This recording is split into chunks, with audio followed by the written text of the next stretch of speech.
रुकाबगंज एक बहुत बड़ा मोहल्ला था। हर जगह कुछ सरफिरे तो होते हैं, ऐसे लोग बिला वजह भी हर जगह अपनी टांग फंसा देते हैं। ऐसी ही एक टोली यहाँ पर भी पैदा हो गई। उसके रूहे रवां अच्छे मियाँ थे। नाम तो उनका कुछ और था, मगर सब इसी नाम से जानते थे। कसरत करने का उनको बेहद शौक था, इसलिए घर में ही उखाड़ा बना रखा था। उनके हम उम्र लड़के उखाड़े में जोर करते थे। खाते पीते घराने के थे, इसलिए कमाने की फिक्र तो थी नहीं। बस खाते, कसरत करते और कुश्तियाँ लड़ते थे और दिन भर मटर गश्तियाँ करते थे। सरदार तो अच्छे मियाँ ही थे, मगर उस टोली में सभी अपनी अपनी जगह बड़े अहम थे, क्योंकि सभी खाते पीते घरानों के थे। एक दिन गूंगी बाजार में उनको नजर आ गई। यार, ये गूंगी क्या खाती है? मैं बचपन से देख रहा हूँ, जरा नहीं बदली। अच्छन बोले। शाहिद मियाँ, जिनको सब शब्बन के नाम से पुकारते थे, बोले, यार तेरी बात तो ठीक है, मैंने भी देखा है। इससे पूछना पड़ेगा कि क्या खाती है। अच्छा ने कहा। वो जवाब क्या देगी, गूंगी है, और तुम्हारी बात क्या समझेगी क्योंकि बहरी है। शब्बन ने कहा। इशारों की जुबान तुमको सीखना होगी। जाफर अली ने कहा। कुछ तो करना पड़ेगा। अच्छा ने कहा। पूरी टोली जुस्तजू में लग गई, मगर वो गूंगी औरत उनको फिर नजर न आई। अच्छे मियाँ ने पता चला लिया कि वो किस कसाब की दुकान से गोश्त खरीदती थी। अच्छे मियाँ उसके पास चले गए। उनके साथ उनके 2-3 पहलवान दोस्त भी थे। वो गूंगी जो हवेली की नौकरानी है, तुम्हारे पास से गोश्त लेती है? अच्छा ने पूछा। हाँ मियाँ, लेती तो है। कसाब ने जवाब दिया। बहुत दिन से नजर नहीं आ रही, तुम्हारे पास आई थी क्या? शब्बन ने पूछा। वो रोज कब आती है, मगर आती रहती है और पूरे हफ्ते का गोश्त ले जाती है। और आखिरी दफा तुम्हारे पास कब आई थी? अच्छन ने पूछा। कल सवेरे आ गई थी। कसाब बोला। अम्मा क्या कह रही हो? सारे दिन हमने तुम्हारी दुकान निगाह में रखी थी, कल वो कब आई थी? शब्बन ने कहा। मेरी बात गौर से सुनो, तुम सब अच्छे घरानों के बच्चे हो।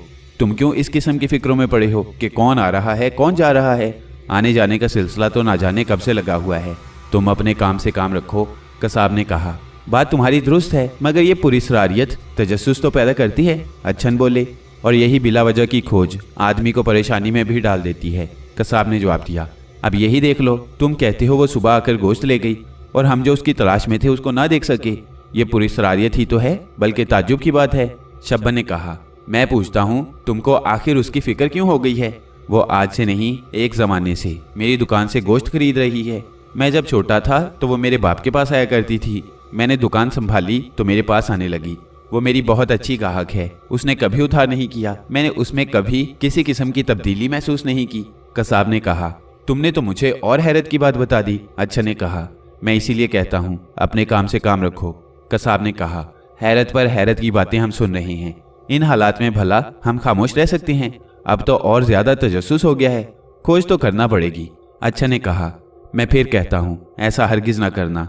तुम लोग नौजवान हो, जिस्म में नया खून तेजी से गर्दिश कर रहा है। उखाड़े में और दुनिया में बड़ा फर्क है। कसाब बोला। ठीक है मियाँ, हम खुद ही सब कुछ करेंगे, क्यों बिला वजह की परेशानी में पड़ते हो? मगर कसाब के कहने का असर उन पर कुछ ना हुआ। अब उन्होंने हवेली के दरवाजे की निगहदाश्त शुरू कर दी और 2 लड़के कसाब की दुकान पर नजर रखने लगे। पूरा हफ्ता वो औरत उनको नजर न आई। जो 2 लड़के दरवाजे पर नजर रखे हुए थे, उन्होंने बताया, उस्ताद वो तो अजीब आदमी है, सारा दिन दरवाजे पर रहता है। मैंने सोचा रात को सोता तो होगा, मगर वो रात को भी दरवाजे पर मौजूद था। सोता कब है? जाफर अली ने बताया। अच्छा ने कहा। वो रात के आखिरी पहर जरूर सोता होगा। मैं रात को तुम्हारे पास आऊंगा और देखूंगा। मगर अच्छन हैरान रह गया कि पहरेदार रात भर 1 मिनट को दरवाजे से नहीं हटा और उसको जरा नींद नहीं आई, और दिन में भी फिर मौजूद था। अब तो अच्छन को फिक्र हो गई। यार, ये कोई जिन भूत लगता है। अच्छा ने कहा। मिशन तो अधूरा रह गया फिर। शमशाद की आवाज सुनाई दी। नहीं भाई, हमारा मिशन कभी अधूरा रहा है। अच्छा ने कहा।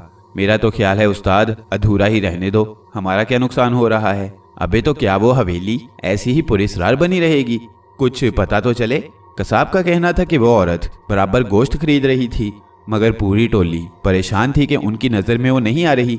आखिर ये फैसला हुआ कि हवेली में जाने की कोशिश की जाए, मगर कोई दीवार इतनी नीची नहीं थी कि वहां से कूदकर अंदर जाया जाए। दूसरा तरीका ये था कि दरवाजे से जाया जाए। उस टोली के 7 लड़के थे, सब उखाड़े में जोर करते थे और जवान थे। ये सारी कार्रवाई वो अपने तौर पर कर रहे थे। मोहल्ले के किसी बड़े को इसके बारे में पता नहीं था, तो तय ये हुआ कि दरवाजे से अंदर जाएंगे। दरवाजे पर सबसे बड़ी रुकावट वो दरबान था। दूसरे ही दिन अच्छन और जाफर अली हवेली के दरवाजे पर मौजूद थे। दरबान ने पूछा, क्यों आए हो, किससे मिलना है? अच्छन और जाफर अली दरबान की आवाज़ सुनकर हैरान हो गए। उसकी आवाज़ ऐसी थी जैसे सीटी किसी बंद कमरे में गूंजती है। अच्छा ने कहा, हम लोग इस मोहल्ले के हैं, बाजी से मुलाकात करने आए हैं। वो किसी से मुलाकात नहीं करती। सीटी फिर गूंजी। जरूरी काम है, मुलाकात करना जरूरी है। जाफर अली ने कहा, क्या काम है मुझे बताओ। दरबान बोला, काम तो उनको ही बताएंगे, तुम उनसे मुलाकात करा दो। इस वक्त उनसे मुलाकात नहीं होगी, तुम शाम को सूरज गुरूब होने के बाद आओ। दरबान बोला, ठीक है, हम शाम को आ जाएंगे। और दोनों वापस आ गए। शाम को फिर दोनों हाजिर थे।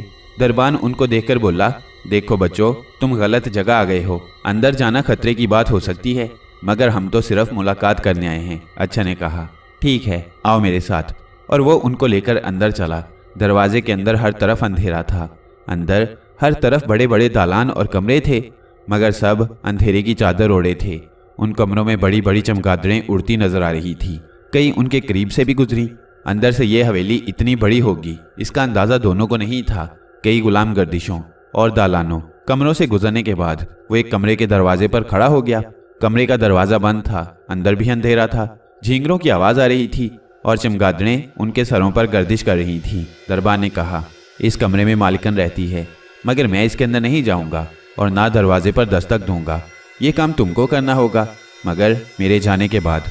और दरबान अंधेरे में गायब हो गया। अब दोनों दरवाजे के सामने अकेले खड़े थे। हवेली के अंदर का माहौल इतना डरावना होगा, इसका अंदाज़ा उनको नहीं था। हर तरफ अंधेरा चीख रहा था। हवा साएं साएं कर रही थी और उनके सरों पर सैकड़ों चमगादड़ें गर्दिश कर रही थीं। दरवाज़ा बंद था।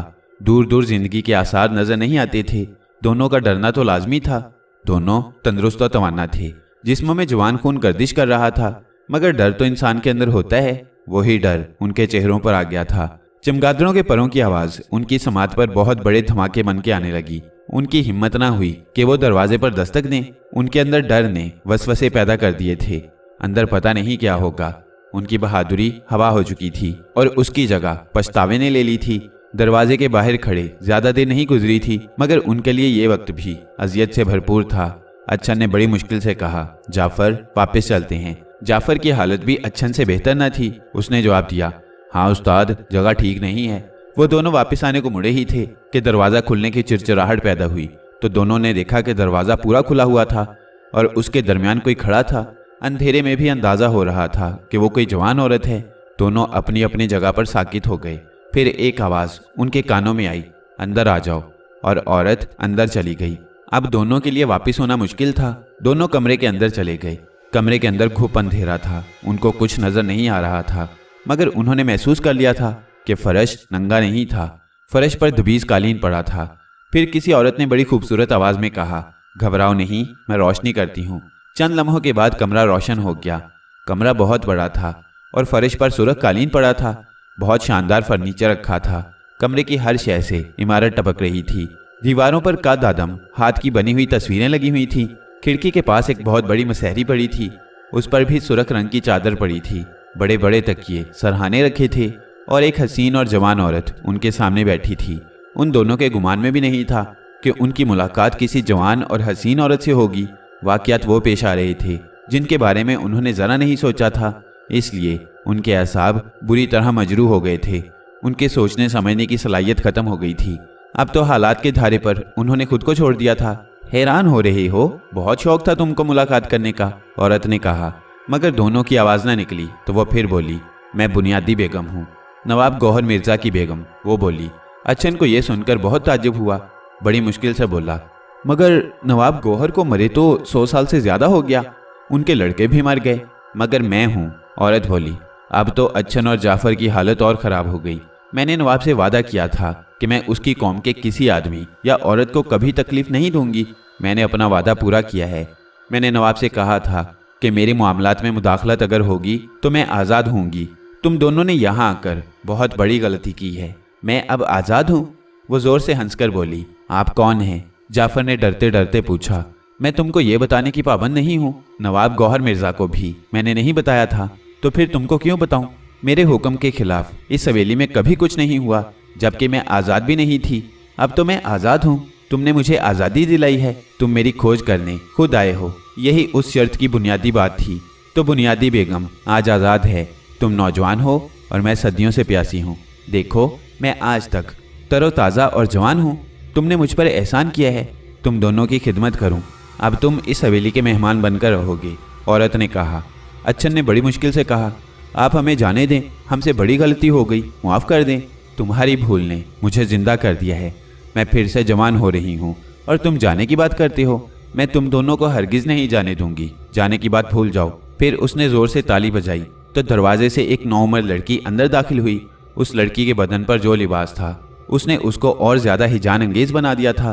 औरत ने लड़की को कहा, जश्न का बंदोबस्त कर, देखती नहीं कि कितने अहम मेहमान आए हैं। लड़की कमरे से बाहर चली गई। औरत मसहरी पर लेट गई। उसके लेटने के अंदाज को देखकर दोनों के बदन में चूंटियां सरसराने लगी। कुछ ही देर में लड़की ने आकर बताया, सब तैयारी हो गई है। औरत उठकर बैठ गई और बोली, आओ, तुम्हारी आमद की खुशी में जश्न मनाया जा रहा है, मेरे साथ आओ। और वह दरवाजे की तरफ चली और दरवाजे से बाहर आ गई। वो दोनों भी उसके साथ बाहर आ गए। अब बाहर अंधेरा नहीं था, रोशनी थी, मगर कहाँ से आ रही थी पता नहीं चलता था। आसमान पर एक भी चमगादड़ नहीं था और झींगरों की आवाज़ भी बंद थी। वो चलते हुए एक बहुत बड़े चबूतरे पर पहुंच गए। उनके आते ही हर तरफ से तालियों की आवाज़ें आने लगी। चबूतरे के चारों तरफ मर्द और औरतें जर्क बर्क लिबास में बैठी थीं और सब हाथ उठाकर अपनी खुशी का इजहार कर रहे थे। चबूतरे पर 3 कुर्सियां रखी थीं। बुनियादी बेगम ने दोनों को बैठने का इशारा किया। चबूतरे पर खूब रोशनी थी। अच्छन और जाफर ने रोशनी में बुनियादी बेगम को पहली बार अच्छी तरह देखा। उनकी नज़रें उसके सरापे में गुम हो गईं। वो दराज कद थी और सीमी बदन थी। उसके बदन का एक एक नशेब फराज बहुत मुनासिब था। उसकी बिखरी जुल्फें उसके शानों पर पड़ी थीं।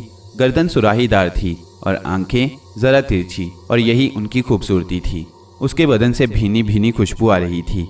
दोनों उसको देखकर मदहोश हो गए थे। बिन पिए उन पर हसीन पैकर का नशा चढ़ रहा था। वो भूल गए थे कि वो कहाँ हैं, उनके साथ क्या होने वाला है।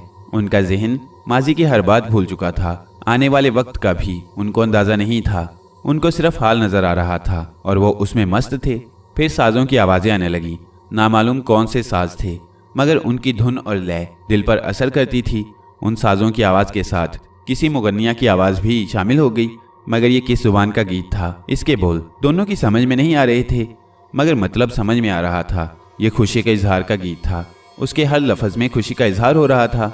उस गीत को सुनकर जज्बात में तलातुम पैदा हो रहा था। सामने बैठे लोग उस गीत को सुनकर मस्ती में झूम रहे थे, अपनी अपनी औरतों से प्यार कर रहे थे।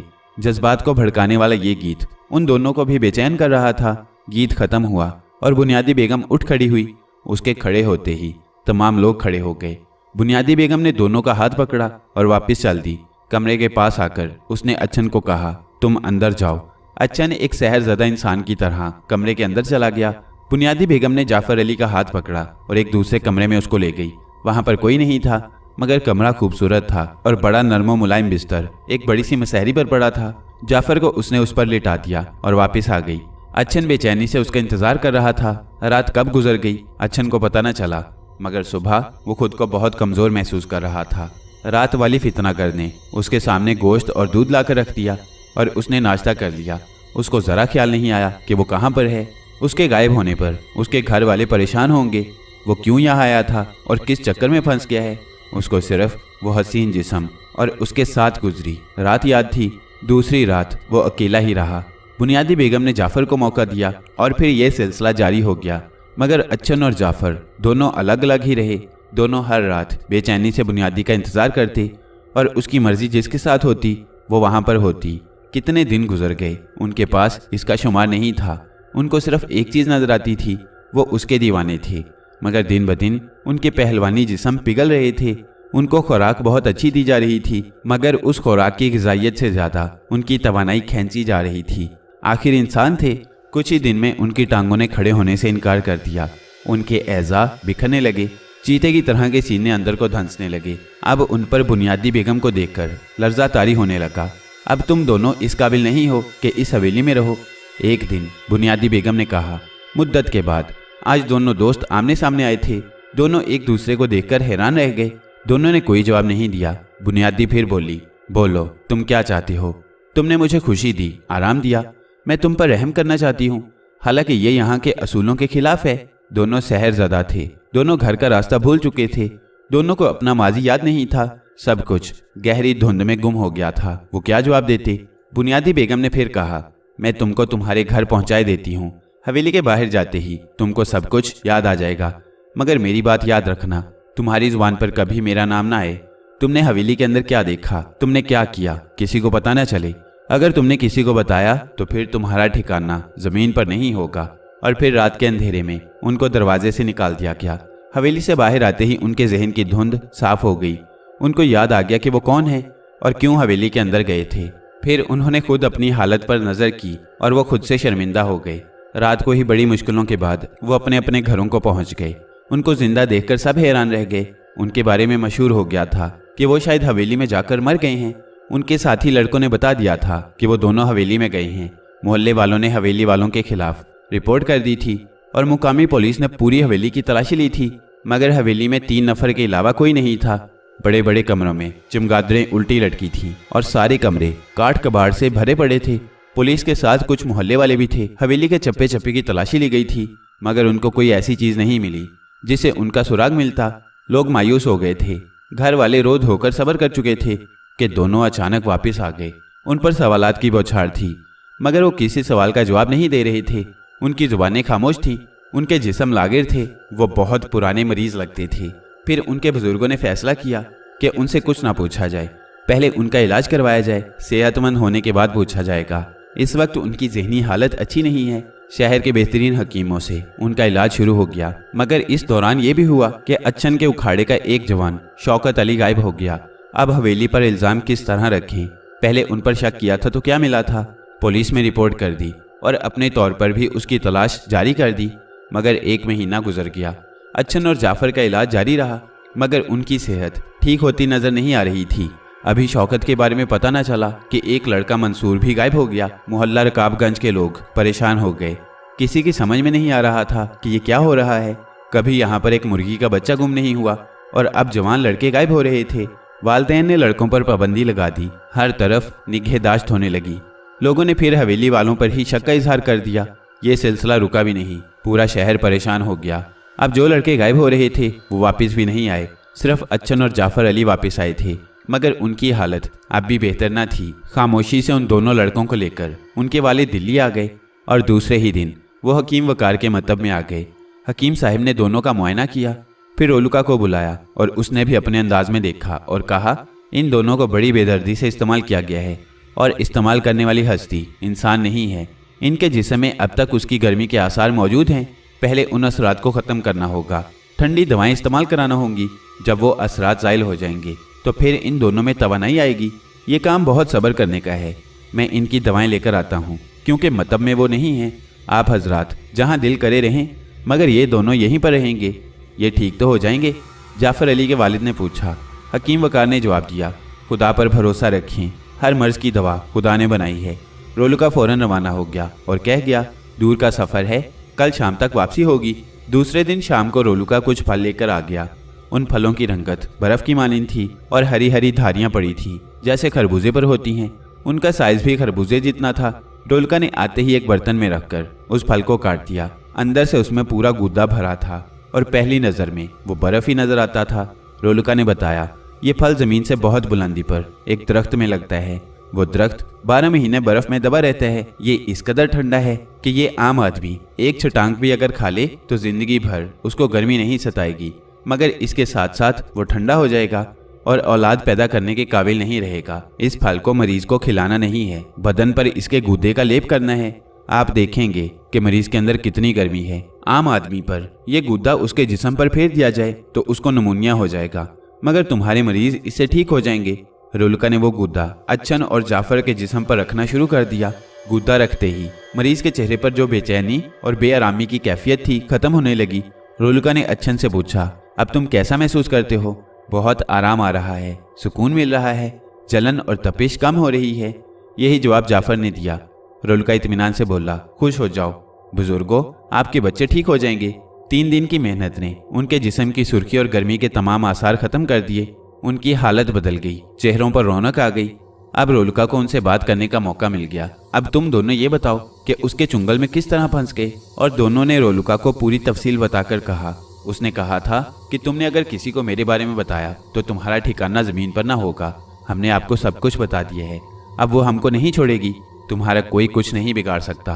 बेफिक्र होकर हमारे पास रहो। मैं उसकी तरफ जाता हूँ और उसका कुछ इलाज करता हूँ। रोलुका ने उन दोनों पर एक सख्त पहरेदार लगाया और खुद बिदाइयों रवाना हो गया। बिदाइयों में सख्त खौफो हरास था। कई नौजवान गायब हो चुके थे और किसी को पता नहीं चला था। सरकारी तौर पर भी पुलिस काम कर रही थी, मगर कुछ पता नहीं चल रहा था। रोलुका किसी के पास नहीं गया। उसने किसी से राब्ता करने की जरूरत महसूस नहीं की और वह रूपोशी की हालत में हवेली के करीब रहा। दिन के 11 बजे एक उधेड़ उम्र औरत बड़े दरवाजे से बाहर आई और बाजार की तरफ चली। रोलुका उसके करीब था। वो औरत गोश्त की दुकान पर गई और उसने 5 किलो बकरे का गोश्त खरीदा, फिर 2 कलेजी बमा दिल फेफड़े के खरीदा और वापस मुड़ी। रोलुका अब भी उसके साथ लगा हुआ था। वो हवेली के दरवाजे के पास आई ही थी कि दरवाज़ा खुल गया। उसके अंदर जाने से पहले ही रोलुका अंदर जा चुका था। अब वो थैला उठाए अंदर चली और एक बहुत बड़े कमरे में जाकर वो गोश्त रख दिया, मगर कलेजी और दिल नहीं रखा। उसको लेकर वो दूसरे कमरे में गई। पहले कमरे में कोई नहीं था, मगर दूसरे कमरे में उसकी उम्र की औरत मौजूद थी। मेरी चीज़ लाई है? उस औरत ने पूछा। हाँ मालिकन, लाई हूँ, वो बोली। मालिकन ने थैला लिया और उसमें से कलेजी निकालकर खाने लगी। थोड़ी खाकर बोली, ताज़ा नहीं है, बाजार में तो ऐसी ही मिलती है। ताज़ा चाहिए तो एक अभी जिंदा है, उसकी निकाल लो। मुलाजमा बोली, नहीं ऐसा ना करना, अभी उसमें कुछ दम है, कुछ दिन काम देगा, उसके बाद देखूंगी। मालिकन बोली। रोलुका उनके सामने था, मगर दोनों को पता नहीं था। उस वक्त रोलुका ने खुद पर बड़ा कंट्रोल किया और वो हवेली से निकल गया। यहाँ पर एक पूरा कबीला आबाद था और उन सब पर इस औरत का हुक्म चलता था। यही बुनियादी बेगम थी, जिसको नवाब गौहर हुसैन औरत समझकर हवेली में लाए थे, मगर आदमी समझदार थे। बड़ी होशियारी से उन्होंने उसको पाबंद कर दिया था, मगर अब उसकी पाबंदी खत्म हो चुकी थी और वो अपने असल रूप में काम दिखा रही थी। रोलुका ने पूरी हवेली का अच्छी तरह जायजा लिया। यहाँ पर उसको एक बहुत बड़ा तहखाना भी नजर आ गया। उसमें कुछ इंसानी पिंजर भी पड़े थे। पूरी हवेली में बुनियादी की कौम आबाद थी। शहर के दरमियान यह हवेली थी। इसमें उनकी आबादी खतरनाक थी। टकराव का अंदेशा तो हर वक्त ही था। इसके अलावा असल खराबी तो बुनियादी बेगम खुद थी। वो अय्याश तबीयत रखती थी। जो वारदातें हो रही थीं वो बुनियादी ही कर रही थी।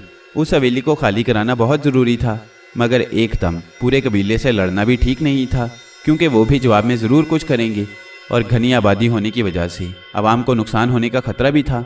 अगर बात सिर्फ बुनियादी बेगम तक होती तो रोलुका के लिए ये काम मुश्किल न था। रात हो गई। रोलुका हवेली के अंदर ही रहा। सारे कमरे अंधेरे में डूबे थे, मगर मैदान में रौनक थी। सारे लोग मैदान में आ गए तो आखिर में बुनियादी बेगम भी मैदान में आ गई और चबूतरे पर रखी कुर्सी पर बैठ गई। रोलुका उसके करीब ही था। उन लोगों में से एक बूढ़ा बुनियादी के करीब आ गया और बोला, हालात खराब हो रहे हैं, हवेली में इंसानों की आमदोरफ्त बढ़ रही है। पहले ऐसा नहीं था, हम लोग सुकून से थे। तुमने हम पर एहसान किया था, इस हवेली में आबाद किया था, हमको जगह दी, मगर अब तुम्हारी वजह से हमारी परेशानियां बढ़ रही हैं। तुम्हारे शौक ने हजरत इंसान को चौकन्ना कर दिया है। यह हवेली उनकी नज़र में खतरनाक हो गई है। हालांकि हमने उनको कभी नहीं सताया और उन्होंने भी कोई खोज नहीं की। ना उनको हमसे दुख पहुंचा, ना हमको उनसे शिकायत हुई, मगर तुमने हमारे सब के लिए खतरा पैदा कर दिया है। मैं पूरे कबीले की जानिब से कहता हूँ कि तुमने अब तक जो किया वो किया, मगर अब तुम किसी इंसान को हवेली में नहीं लाओगी, और अगर तुमने ऐसा किया तो फिर हम सब अपना ठिकाना बदल लेंगे। तुम्हारी वजह से हम सब बदनाम होना नहीं चाहते। और बूढ़ा खामोश हो गया। बुनियादी बेगम ने पूरी बात सुनकर कहा, इस हवेली में तुम्हारी वजह मैं नहीं हूँ, मेरी वजह से तुम सब हो। अगर तुम ना रहे तो भी मैं यहाँ रहूँगी। तुम एहसान फरामोश हो।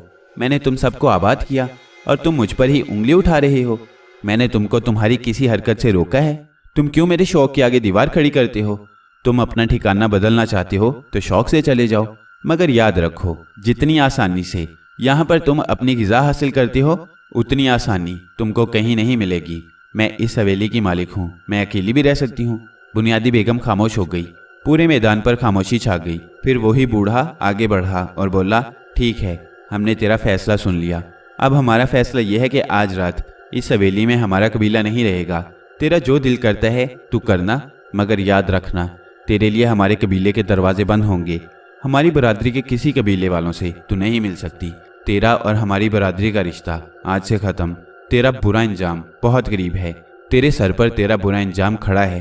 तू नाबीना है, मगर मेरा तजुर्बा बता रहा है कि तेरा वक्त करीब आ चुका है। तू मुझे डरा रहा है। तू नहीं जानता कि मैं सदियों से हूँ। मैंने अपनी उम्र ऐसे ही नहीं गुजारी। मुझ पर तेरे और तेरे कबीले के होने ना होने से कुछ फ़र्क नहीं होगा। तुम जाना चाहते हो तो ज़रूर जाओ, मैं तुम सब पर भारी हूँ। बुनियादी बेगम ने गुरूर से कहा।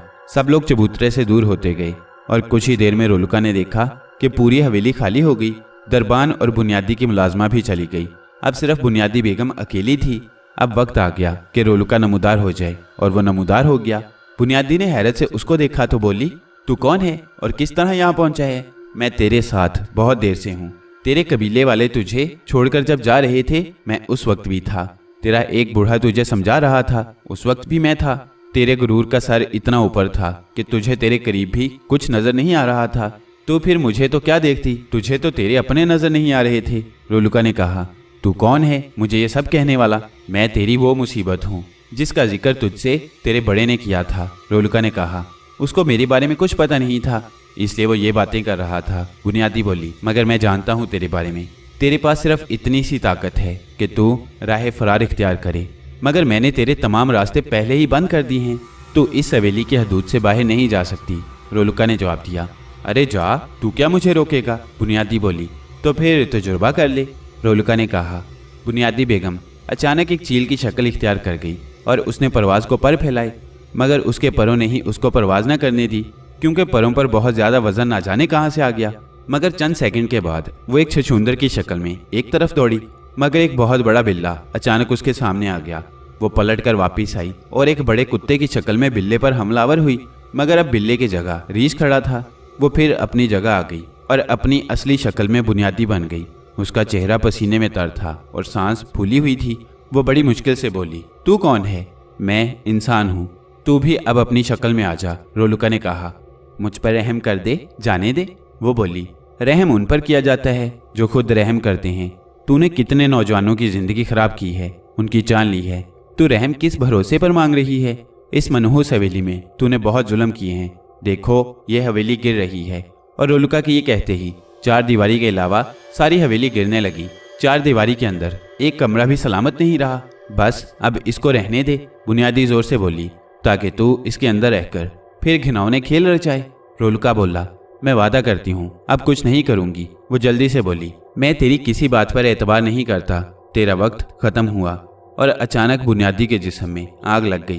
पहले उसका बदन काला हुआ और फिर आग में कोयले की तरह सुर्ख हो गया। सुर्खी सफ़ेदी में बदली और फिर राख हो गई और हवेली की चार दीवारी एक धमाके के साथ अंदर की तरफ गिर पड़ी। रोलुका फिर रूपोशी इख्तियार कर गया। सुबह के वक्त हवेली के चारों तरफ हजारों लोग खड़े थे और हैरान थे कि अचानक इतनी मजबूत हवेली किस तरह गिर गई। हजारों जुबानें थी, हजारों बातें थी, मगर रोलुका फिर वहां नहीं रुका और सीधा दिल्ली के लिए रवाना हो गया। रोलुका के सामने एक शख्स मौजूद था। रोलुका ने कहा, फरमाइए। मैं कल आया था हकीम साहब, आज का वक्त दिया था। वो बोला, पहले अपना तारुफ करवा दें।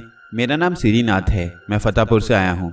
ये बड़ा शहर नहीं है मगर फिर भी ठीक है, आगे बताइए। रोलुका ने पूछा, मैंने आप लोगों की तारीफ सुनी थी, मैं भी एक परेशानी में हूँ इसलिए आया हूँ। वो बोला, परेशानी तफसील के साथ बयान करें और ख्याल रखें कि कोई बात गलत ना हो। मुआलिज का सीना बड़ा कुशादा होता है, उसमें हर राज ही रहता है। अगर ये इत्मीनान आपको ना हो तो बेशक आप जा सकते हैं। मैं किसी झूठे आदमी का इलाज नहीं करता। बात ज़रा सख्त है मगर मेरा उसूल यही है। रोलुका ने कहा, मैं आपके उसूल की कदर करता हूँ। मैं जो आपको बताऊंगा वो वही होगा जो मुझ पर गुजरा है। सिरीनाथ ने कहा, तो फिर बताइए, मैं सुन रहा हूँ। मेरा नाम सिरीनाथ है और मेरे पिता का नाम उदयनाथ था। उनका देहांत हो चुका है। मेरी पत्नी का नाम कामनी है। मेरे 2 लड़के और 1 लड़की है। लड़की बड़ी थी, उसका मैंने 1 साल हुआ ब्याह कर दिया है और वो अपने ससुराल में है। मेरा कारोबार गाड़ियों का है, बापू के ज़माने में भी यही था। हमारी टैक्सियाँ चलती हैं जो दूसरे शहरों में जाती आती हैं। अब लारियों का ज़माना आ गया है तो मैंने लारियाँ भी चलानी शुरू कर दी हैं, मगर जब से मैंने लारियों का कारोबार किया है मैं बराबर घाटे में जा रहा हूँ। गाड़ी अच्छी हालत में जाती है, यूँ तो खुद वापस ही नहीं आती, बांध कर लाना पड़ता है। आती है तो बड़े काम उसमें निकल आते हैं। मैं क्या, बड़े बड़े मिस्त्री हैरान रह जाते हैं कि खिलाफे तवक्को इनमें खराबियां पैदा हो जाती हैं। मुरम्मत तो करवाना होती है, रुपया भी लगाना पड़ता है, मगर फिर भी रोड पर चलाना मुश्किल हो रहा है। इस वक्त 20 गाड़ियों में से 7 गैरेज में खड़ी हैं। मुलाजिम बेकार फिर रही हैं और मैं उन पर खर्च करते करते तंग आ गया हूँ। छोटी गाड़ियों की भी यही हालत है। मैंने एक पंडित से इसका कारण पूछा तो उसने बताया कि तुम्हारे सितारे तुम्हारे कारोबार से अब मेल नहीं खा रहे, तुम्हारे पीछे कोई लगा है, इसलिए ये काम बंद करना होगा। मेरा सारा सरमाया उन पर लगा हुआ है, मैं कैसे बंद कर दूं? हर तरफ से मायूस होने के बाद दिल्ली आया हूँ। श्रीनाथ ने कहा। तुम्हारा हेडक्वार्टर तो फतेहपुर ही होगा, रोलुका ने पूछा। हेडक्वार्टर भी है और यहाँ पर मेरा वर्कशॉप भी है, श्रीनाथ बोला। और वो पंडित जिसने तुमको ये बताया वो कहाँ का है, रोलुका ने पूछा। वो भी फतेहपुर का है। वो पंडित क्या करता है? मेरा मतलब है सिर्फ पूजा पाठ करता है या कुछ और भी करता है, रोलुका ने कहा। नहीं, पंडित गर्धारी नाथ कुछ और नहीं करता, एक मंदिर में रहता है। हर कारोबार में कुछ न कुछ रुकावट किसी न किसी से होती है। तुम्हारी कोई इस किस्म की रुकावट किसी से है, रोलुका ने पूछा। मेरे पिता के ज़माने में उनके मुकाबले का आदमी फतेहपुर में नहीं था, क्योंकि सबसे ज़्यादा गाड़ियाँ और उनका अपना वर्कशॉप था। गाड़ियाँ वक्त पर और अच्छी हालत में मिलती थी। सरकारी और गैर सरकारी लोग बड़े भरोसे से उनसे राब्ते करते थे और दूर दराज का सफ़र किया करते थे। उनके बाद वही चलता हुआ कारोबार मेरे पास आ गया। मैंने भी वही उसूल कायदे रखे। वो मुलाजमीन को अच्छी तरह रखते थे, उनको भरपूर मुआवजा अदा करते थे। इसके अलावा त्योहारों पर भी उनको नवाजते थे। वो कहते थे यही लोग मेरे हाथ पैर हैं। अगर ये भूखे होंगे तो चोरी करेंगे, पेट भरा होगा तो चोरी नहीं करेंगे। चोरी करना पेट सिखाता है। मैंने लारियां चलाना शुरू की तो भी मैंने इस बात का ख्याल रखा था और भगवान की कृपा से मुझे कभी किसी आदमी की बेईमानी की खबर नहीं मिली। मेरा एक बेटा वर्कशॉप में और एक दफ्तर में पैसे का लेन देन करता है। लारियों का ज़माना आते ही मुसाफिर भी उस सवारी की तरफ रागिब हुए जहां रेल नहीं जाती, या जो लोग रेलवे के स्टेशन से दूर रहते हैं। रेल से सफ़र करें तो दूर उतरना पड़ता है। मैंने उनके लिए ऐसा इंतज़ाम किया कि लोग हमारी गाड़ियों में सफ़र करेंगे तो गाँव में उतरें। इससे हमारे मुसाफिरों की तादाद बढ़ गई। हमारे मुकाबले पर और लोगों ने गाड़ियाँ चलाईं, मगर शायद एक दो गाड़ियों से वो हमारा मुकाबला न कर सके और उनके पास मुरम्मत की सहूलियात नहीं थी। बाजारी काम तो बाजारी होता है और वक्त पर होता भी नहीं। हमने तो सिर्फ अपने काम को वर्कशॉप बनाया था। मेरी गाड़ियाँ बढ़ती रहीं और काम आगे बढ़ता रहा। मैं रकम को दबा कर रखने वाला आदमी नहीं हूँ। मेरा सरमाया तो रोड पर रहता है। इससे मेरे मुलाजिम रोजी कमाते हैं और अंदरूनी गाँव के लोग भी फ़ायदा उठाते हैं। कुछ इलाके ऐसे हैं कि वहाँ पर गाड़ी चलाकर कोई फ़ायदा नहीं होता, मगर मैंने वहाँ पर भी गाड़ी चलाई सिर्फ सेवा करने को। हर जगह तो कमाई नहीं होती, कुछ देना भी पड़ता है। मेरे पिता ने कहा था, बेटा कुछ लेना है तो देना होगा, नहीं दोगे तो नहीं मिलेगा। और मैं उसी उसूल पर चल रहा हूँ। बड़े रोडों पर कई नई नई गाड़ियाँ आ रही हैं। उन्होंने हमारे मुकाबले में किराए भी गिराए हैं। बाज ने तो इतना कम किया है कि हैरत होती है, मगर हमको पता है ये सिर्फ चंद रोज़ के लिए है। हम ना होंगे तो ये किराया डबल करके अपना ना सिर्फ साहब का नुकसान पूरा करेंगे बल्कि हमेशा कमाएंगे। हमने अपना जो किराया तय किया हुआ है वही वसूल कर रहे हैं। परेशान तो इसलिए हुए हैं कि हमारी गाड़ियां चलते चलते फेल हो रही हैं, श्रीनाथ ने कहा। तुम्हारा अपना जाती ख्याल क्या है, रोलुका ने पूछा। मुझे शुबा है कि ये काम कोई इंसान नहीं कर रहा, कोई है जो किसी के लिए ये जादूगरी कर रहा है ताकि मैं इस कारोबार से हट जाऊं, श्रीनाथ ने जवाब दिया। तुमने जो कुछ बताया है दुरुस्त बताया होगा। अब तुम ये बताओ, तुम्हारे पिता के ज़माने में उनका कोई रकीब था जो अब मैदान में आ गया हो, रोलुका ने पूछा। बज़ाहिर तो कोई नहीं था, दो चार थे, मगर वो भी पिताजी से मदद लिया करते थे। रकीब उनको नहीं कह सकते और अंदरूनी तौर पर उनके दिल में मैल था तो मैं कुछ नहीं कह सकता, श्रीनाथ ने बताया। तुम्हारे बच्चे कितनी उम्रों के हैं, रोलुका ने पूछा। बड़ा 24 साल का है, उसकी शादी कर दी है। उसका नाम कृष्ण नाथ है। दूसरा 20 का है, उसकी शादी मैंने तय कर दी है। दोनों काम में ठीक हैं, आहिस्ता आहिस्ता और ठीक हो जाएंगे। दोनों किसी गलत लाइन पर नहीं। मैं अपने बाप के नक्शे कदम पर चला हूँ तो वो लोग मेरे कदम से कदम मिलाकर चल रहे हैं, रोलुका ने कहा। श्रीनाथ जी आप जाएं, मुझे अपना फतेहपुर का पता दे दें, मैं अनकरीब आपसे वहीं पर मुलाकात करूंगा, श्रीनाथ बोला। मैं आपकी क्या खिदमत करूं? श्रीनाथ जी हमने खिदमत का मौका दिया है और खिदमत का कुछ मुआवजा लिया जाए तो वो खिदमत नहीं अपनी मजदूरी बन जाती है और हमारी रोजी का दारोमदार उस पर नहीं है। आप अपने जहन में अभी कुछ अदा करने का ख्याल भी ना लाना। इस पर अगर कुछ खर्च भी हुआ तो भी हम खुद करेंगे। आप हमारे पास आए तो कुछ समझ कर ही आए हैं। और श्रीनाथ हैरान होता हुआ चला गया। मुझे सारे हालात रोलुका ने श्रीनाथ के जाने के बाद बताए और कहा, हकीम साहब मुझे तो ये रुकावट का ही चक्कर लगता है। इसने जो कुछ कहा है इससे आदमी असूली लगता है और असूली आदमी को अक्सर लोग अच्छा नहीं कहते, हालांकि वो काबिल तारीफ होता है। मैं तो अब फतेहपुर जाऊंगा, रोलुका ने कहा। हाँ जाओ, तुम अब ड्यूटी पर सवार हो गए हो, मैंने मुस्कुराकर कहा। लत लग गई है, कुछ ना करूं तो उसकी तलब होती है, रोलुका हंसकर बोला। ट्रेन में सीट बुक करा दूं? मैंने पूछा। नहीं, मेरी सवारी तो मेरे साथ रहती है, मैं उस पर ही जाऊंगा, रोलुका बोला। श्रीनाथ के पहुंचने के 2 दिन बाद रोलुका ने उसके घर पर मुलाकात की। श्रीनाथ बहुत खुश हुआ और उसने उसके रहने का बंदोबस्त कर दिया। आपने मेरे रहने का बंदोबस्त कर दिया, हालांकि ये भी मेरे असूलों के खिलाफ है, मगर मैं आपके खुलूस को ठुकरा नहीं सकता, इसलिए कबूल कर लेता हूँ। मगर मेरे खाने पीने की आप फिक्र नहीं करेंगे। मेरे खाने का कोई वक्त मुकर्रर नहीं है, जब और जहां भूख लगी खा लिया। दूसरी बात यह कि मैं कमरे में चला जाऊं तो कोई मेरे करीब ना आए, ना बुलाए। मुझे अगर किसी से मुलाकात करनी होगी तो खुद तलब कर लूंगा। मैं जानता हूं आपको शायद मेरी बात अच्छी नहीं लग रही होगी, मगर क्या करूं, मैं अपने उसूलों का गुलाम हूं। रोलुका खामोश हुआ तो श्रीनाथ ने कहा, आप मेरी वजह से अपने उसूलों को तोड़ें मैं भी पसंद नहीं करूंगा, क्योंकि मैं जानता हूं कि असूली लोगों को अपने असूल कितने प्यारे होते हैं। आपका बहुत शुक्रिया कि आपने मजीद वजाहत के लिए नहीं कहा, रोलुका बोला। रोलुका बिस्तर पर आकर लेट गया। दूसरे दिन जब वो कमरे से बाहर आया तो श्रीनाथ उसके इंतजार में था। रोलुका को देखते ही बोला, मैंने अभी नाश्ता नहीं किया है। रोलुका जोर से हंस पड़ा और बोला, दावत देने का इससे बेहतर तरीका और क्या हो सकता है। श्रीनाथ ने भी उसकी बात को समझ लिया और फिर बोला, आपने नाश्ते की बात नहीं की थी तो मैं नाश्ता आपके साथ जरूर करूंगा। रोलुका ने जवाब दिया, आपकी गाड़ियां फतेहपुर से आगे किस किस शहरों को जाती हैं? रोलुका ने पूछा, मेरी गाड़ियां पूरे भारत में जाती हैं। मेरी गाड़ियों पर नाथ बस सर्विस लिखा जाता है, छोटी गाड़ियों पर भी नाथ सर्विस लिखा होता है। श्रीनाथ ने जवाब दिया, आइंदा भी मुझे अगर कुछ पूछना होगा तो आपसे राब्ता कर लूंगा, रोलुका ने कहा। रोलुका सबसे पहले वर्कशॉप गया। यहाँ पर उसका बेटा दीनानाथ अपने दफ्तर में मौजूद था, मगर रोलुका ने खुद को जाहिर नहीं किया और वर्कशॉप में चक्कर लगाने लगा। एक गाड़ी पर 2 मिस्त्री काम कर रहे थे। वो उनके पास चला गया। यार रामदीन, क्या इस गाड़ी में कोई भूत घुस गया है कि रोड पर आते ही गड़बड़ कर जाती है? अरे तेरे अंदर भूत घुस गया है, जरा होश में रहकर अच्छी तरह सेटिंग कर दे, मालिक का बहुत नुकसान हो रहा है आजकल, रामदीन ने कहा। भगवान की सौगंध, बड़ी बढ़िया गाड़ी बना कर देता हूँ, पर रोड पर आते ही गड़बड़ कर जाती है और कुछ ना हुआ तो फैन बेल्ट ही टूट जाता है। चलो दूसरा डाल लेगा ड्राइवर, वो भी टूट जाता है। फिर चली तो पंक्चर, कार्बोरेटर में कचरा। एक बात है, लो भला कार्बोरेटर में रोज रोज कचरा कौन डाल जाता है? टाई रॉड के बोल्ट ढीले कौन करता है? एक ड्राइवर रघुनाथ ने मुझे बताया कि अंधेरी रात में गाड़ी जा रही थी और एकदम हेडलाइट बंद हो गई। उसने जल्दी से गाड़ी रोकी। गाड़ी के अंदर की सारी बत्तियां जल रही थीं, बैकलाइट भी जल रही थी और मुसाफिर सो रहे थे, मगर हेडलाइट बंद पड़ी थी। उसने खुद ही मडगार्ड में घुसकर देखा तो पता चला दोनों बत्तियों के तार कटे हुए हैं। बड़ी मुश्किल से उसने तार जोड़े और लाइट जला दी और फिर आगे चला। अब तू ही बता, चलती गाड़ी में तार कौन काटेगा? बात तो हैरत की ही है, पर अपनी समझ में कुछ आता नहीं है, रामदीन ने कहा। समझ में मेरे भी कुछ नहीं आया। हर काम इस ससरी का कर चुका हूँ, मगर फिर बदनामी मेरी हो रही है। अल्लाह देता बोला, मेरे मोहल्ले में मौलवी साहिब रहते हैं, तू मेरे साथ चलियो, एक तावीज़ लाकर कहीं बांध देना, अल्लाह देता ने कहा। अरे भाई, वो गाड़ी का भूत है, तेल में भीगा हुआ चिकना घड़ा उस पर क्या असर करेगा? मैं इन चक्रों को मानता भी नहीं हूँ, रामदीन ने कहा। तो फिर कराता रहे अपनी बेइज्जती, अल्लाह देता ने कहा।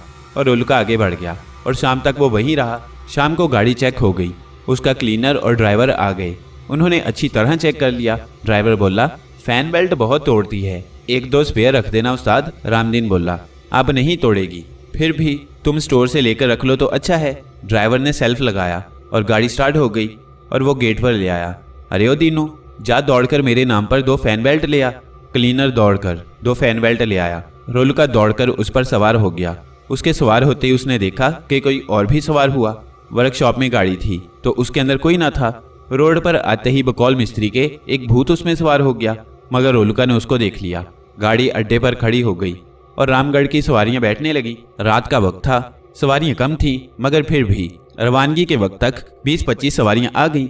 उनमें 7 औरतें और 4 बच्चे थे। कुछ को ज्यादा दूर नहीं जाना था और कुछ रामगढ़ की थी। मुकर्ररा वक्त पर गाड़ी रवाना हुई। रोलुका की नजरें उस भूत पर थीं। भूत अपनी जगह से उठा और छत पर चला गया। छत पर मुसाफिरों का सामान रखा था, मगर फिर भी जगह बाकी थी।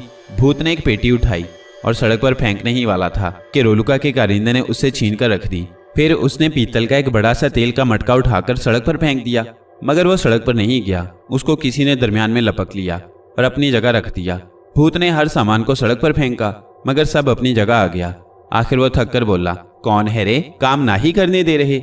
उसके ये देखते ही उसके गाल पर एक करारा चांटा पड़ा और वह भिन्ना कर रह गया।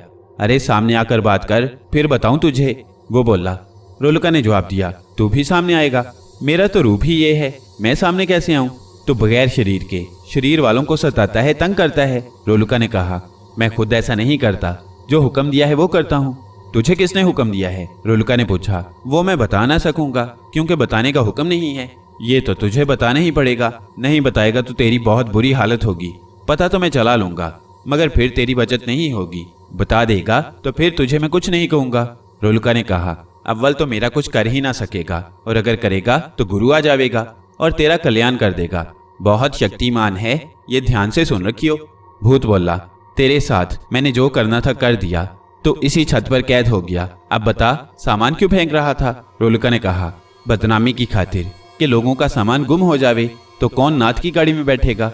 बदनामी अलग होगी और दंड अलग भरना पड़ेगा। भूत बोला, इससे तुझे क्या फायदा होगा? रोलुका ने पूछा। अरे मैं तो हुक्म का गुलाम हूँ, जैसा कहा वैसा ही करूंगा। अच्छा ये बता, तेरे और कितने साथी ये काम कर रहे हैं? रोलुका बोला, ये क्यों बताऊं? वो बोला, तो इस छत पर पड़ा रहे, तुझे ये पसंद है तो ना बता। सब कोशिश कर, जितनी कोशिश करे उतना ही फंसता जाएगा।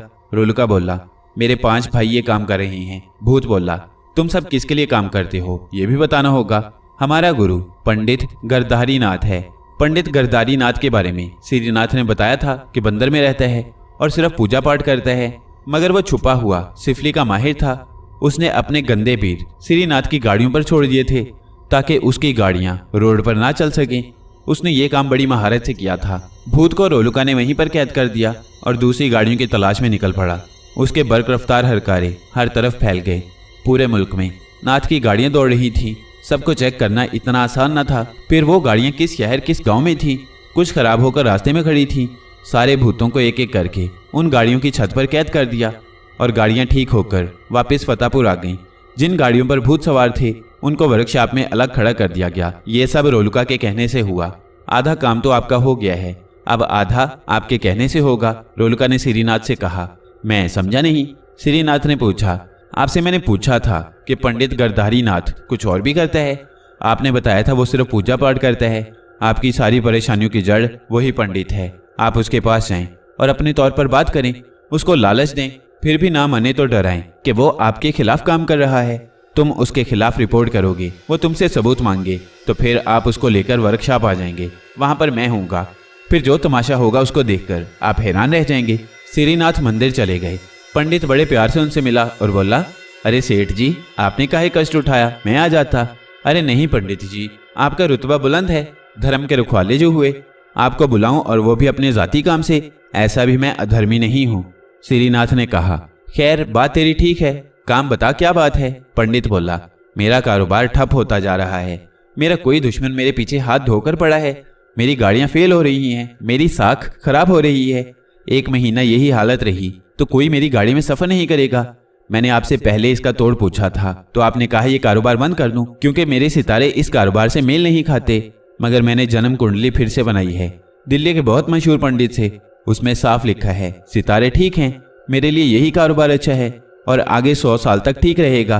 तुमने मेरे खिलाफ बात की है, अब तो मेरा शुबा तुम पर ही है कि तुम ही मेरे खिलाफ मंदिर में बैठकर डोरी हिला रहे हो। श्रीनाथ ने कहा, तुम मूर्ख है, पंडित पर इल्जाम धरता है। मुझे अपने कामों से फुर्सत नहीं है कि मैं इन चक्करों में पड़ूं। पंडित गुस्से से बोला, मुझे शुबा तो तुम पर ही है। श्रीनाथ बोला, अरे जिसको माया का लोभ होता है वो ये काम करता है, मुझे क्या करना है कि मैं ये सब करूं? माया की जरूरत तो सबको होती है, तुम जितना कहोगे दे दूंगा। श्रीनाथ बोला। पंडित ने 2-4 मिनट सोचा, फिर बोला, मैं लोभी नहीं हूं, मगर जरूरत होती ही है। मगर मैं क्या करूं, अब कुछ नहीं कर सकता क्योंकि मेरा इस मामले में कुछ दखल नहीं है। हरे पीले लाल नोट की बात सुनकर तुम्हारे चेहरे पर नरमी आ गई। मेरा शुबा पक्का हो गया कि तुम ही सारे बिगाड़ के जिम्मेदार हो। श्रीनाथ गुस्से से बोला, अरे का पागल हुआ है, और अगर हूं भी तो क्या करेगा? पंडित भी लाल होकर बोला, अब तो कुछ कर ही लूंगा। श्रीनाथ ने कहा, अरे क्या करेगा बिला सबूत के? इल्जाम धरने का कोई फायदा नहीं होगा, सब तुम पर हंसेंगे। पंडित बोला, सबूत भी हो ही जाएंगे। श्रीनाथ ने कहा, मुंह की खाएगा, जो थोड़ी रह गई है उसको संभाल और किसी और धंधे में निकल जा। तेरा और तेरे बाप का राज नहीं चल सकता, तू फतेहपुर में राजा बना रहेगा। पंडित बोला, आने वाला वक्त बताएगा कि किसकी रहती है और किसकी जाती है। तू मंदिर जैसी पवित्र जगह बैठकर ऐसा गंदा काम करता है, सबको पता चलेगा तो तेरी कितनी रह जाएगी। तूने सोचा है मैं पुलिस कचहरी तक भी तुझे नहीं छोड़ूंगा। पंडित होकर गंदे काम करता है, तुझे शर्म हया है? हथकड़ी पहनकर जेल यात्रा को जाएगा तो सब देखेंगे, तेरे मुंह पर थूकेंगे। अरे पाखंडी, तेरी गलत हरकत से धर्म की और धर्म के रखवाले पंडितों की इज्जत लोगों के दिलों में कितनी घट जाएगी, तूने कभी ये नहीं सोचा? श्रीनाथ बोले, अरे मैंने कुछ किया हो तो ना, तुम ख्वामखा मेरी इज्जत पर हमला करते जा रहे हो। पंडित बोला, तुमको अपनी बेगुनाही का सबूत देना होगा। श्रीनाथ ने कहा। दे दूंगा सबूत, पंडित बोला। अगर तुम निर्दोष हुए तो मैं तुमको 1 लाख रुपया दूंगा, और दोषी हुए तो बताओ तुम्हारे साथ क्या सलूक किया जाए। श्रीनाथ ने कहा, मुझे दोषी तुमने साबित कर दिया तो तुम्हारा मन जो करे सजा दे लेना। तुमको मेरे साथ चलना होगा, दूर नहीं, फतेहपुर में ही जाना है। श्रीनाथ बोले, कब चलना होगा? पंडित ने पूछा। अभी और इसी वक्त, श्रीनाथ ने जवाब दिया। ठीक है, मैं चलता हूँ, जरा अपना थैला ले आऊं, पंडित ने कहा। चंद मिनट के बाद पंडित एक थैला कांधे पर डाले आ गया और बोला, चलो। मंदिर के बाहर श्रीनाथ की गाड़ी खड़ी थी। गाड़ी उनको लेकर वर्कशॉप आ गई, जहां पर रोलुका और श्रीनाथ का लड़का उनका इंतजार कर रहे थे, और सामने ही वो 5 गाड़ियां खड़ी थीं, जिनके छत पर पंडित के सिफली बीर कैद थे। दोनों उतरकर रोलुका के पास आ गए। श्रीनाथ ने कहा, मैंने अपना काम कर दिया है हकीम साहब। रोलुका ने गहरी नजर से पंडित को देखा और फिर कहा, पंडित, तेरे पास सिर्फ 5 बीर थे या कुछ और भी हैं? अगर हैं तो थैले में से निकाल ले, फिर ना कहना कि धोखे में मारा क्या। मैं धोखा फरेब दुश्मन के साथ भी नहीं करता, उसको कर गुजरने का पूरा मौका देता हूँ। तूने अब तक जो नुकसान किया है सिर्फ रुपया कमाने को किया है, मगर अब तेरी सहायता को कोई नहीं आने वाला। जो तूने कमाया है मंदिर में तेरी खाट के नीचे दबा रहेगा और तेरी चिता की धूल दरियाबुर्द हो जाएगी। रोलुका ने कहा, अरे तुम लोग बगैर सबूत के मुझे दोषी काहे कह रहे हो? पंडित बोला, तुम सबूत के बगैर नहीं मानोगे, इस वजह से ही तुमको यहाँ बुलवाया है।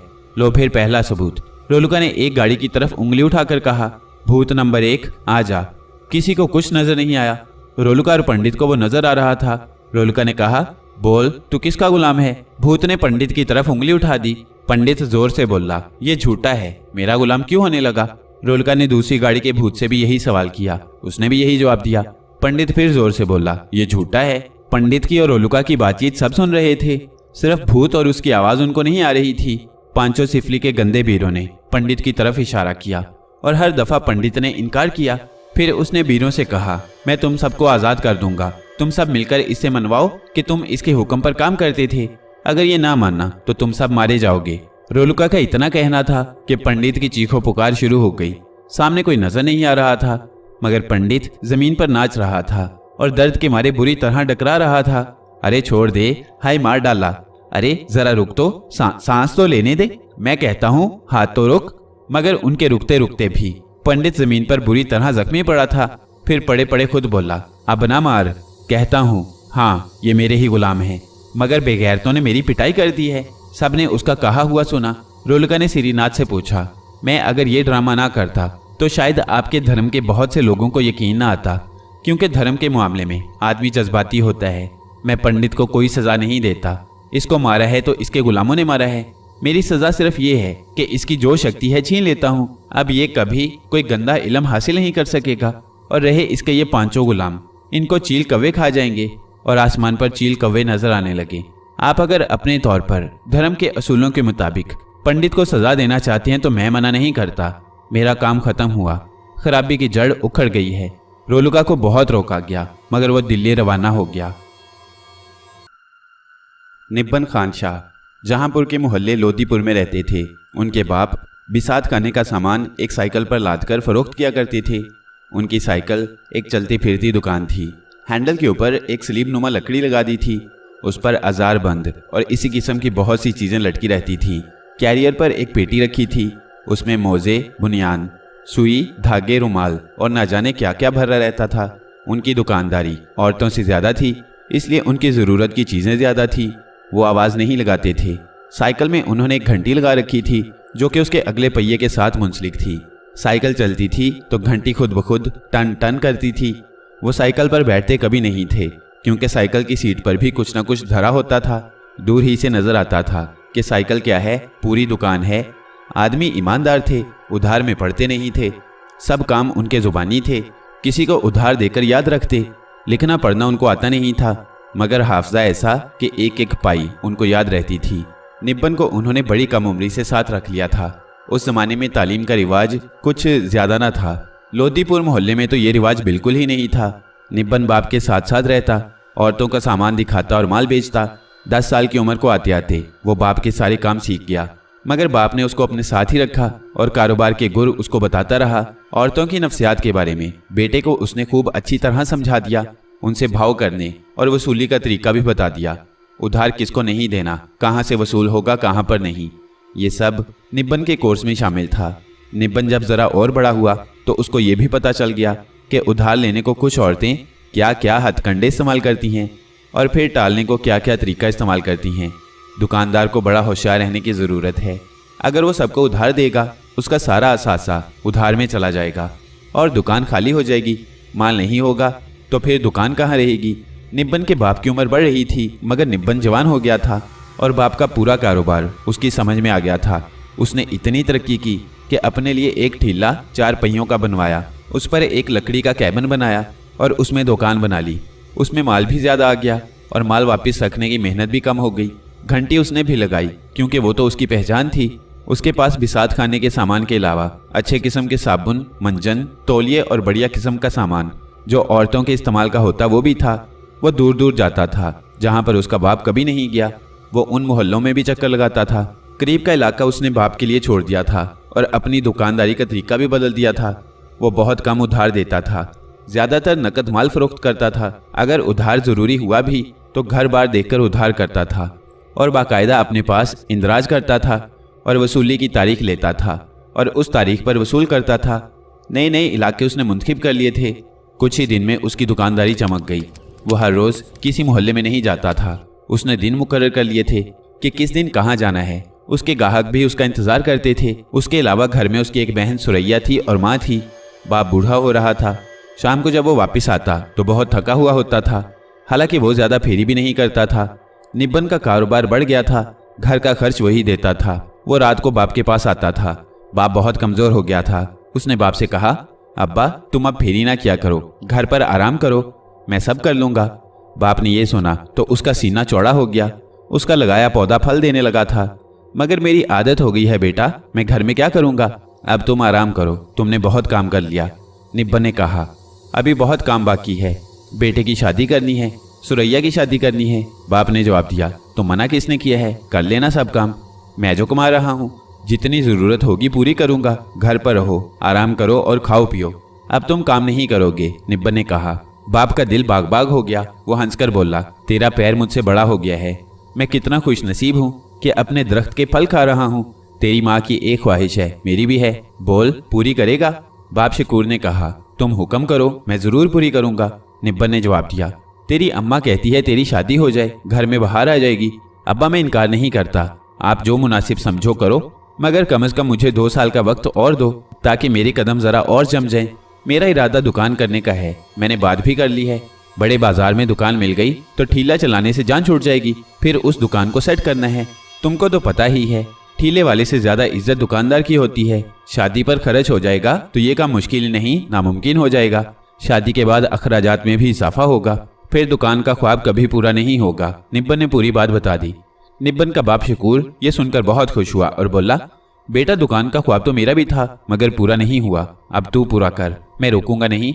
मैं तेरी माँ को कह दूंगा लड़की नज़र में रखे, मगर शादी की जल्दी ना करे। मैं बहुत खुश हूँ, तू मेरी ख्वाहिश पूरी कर रहा है। निब्बन की मेहनत और शौक ने आखिर उसको एक दुकान का मालिक बना दिया। उसने उसको कायदे से बनवाना शुरू कर दिया, मगर अपनी फेरी भी जारी रखी। दुकान के बनने के बाद उसने उसमें आहिस्ता आहिस्ता माल डालना शुरू कर दिया।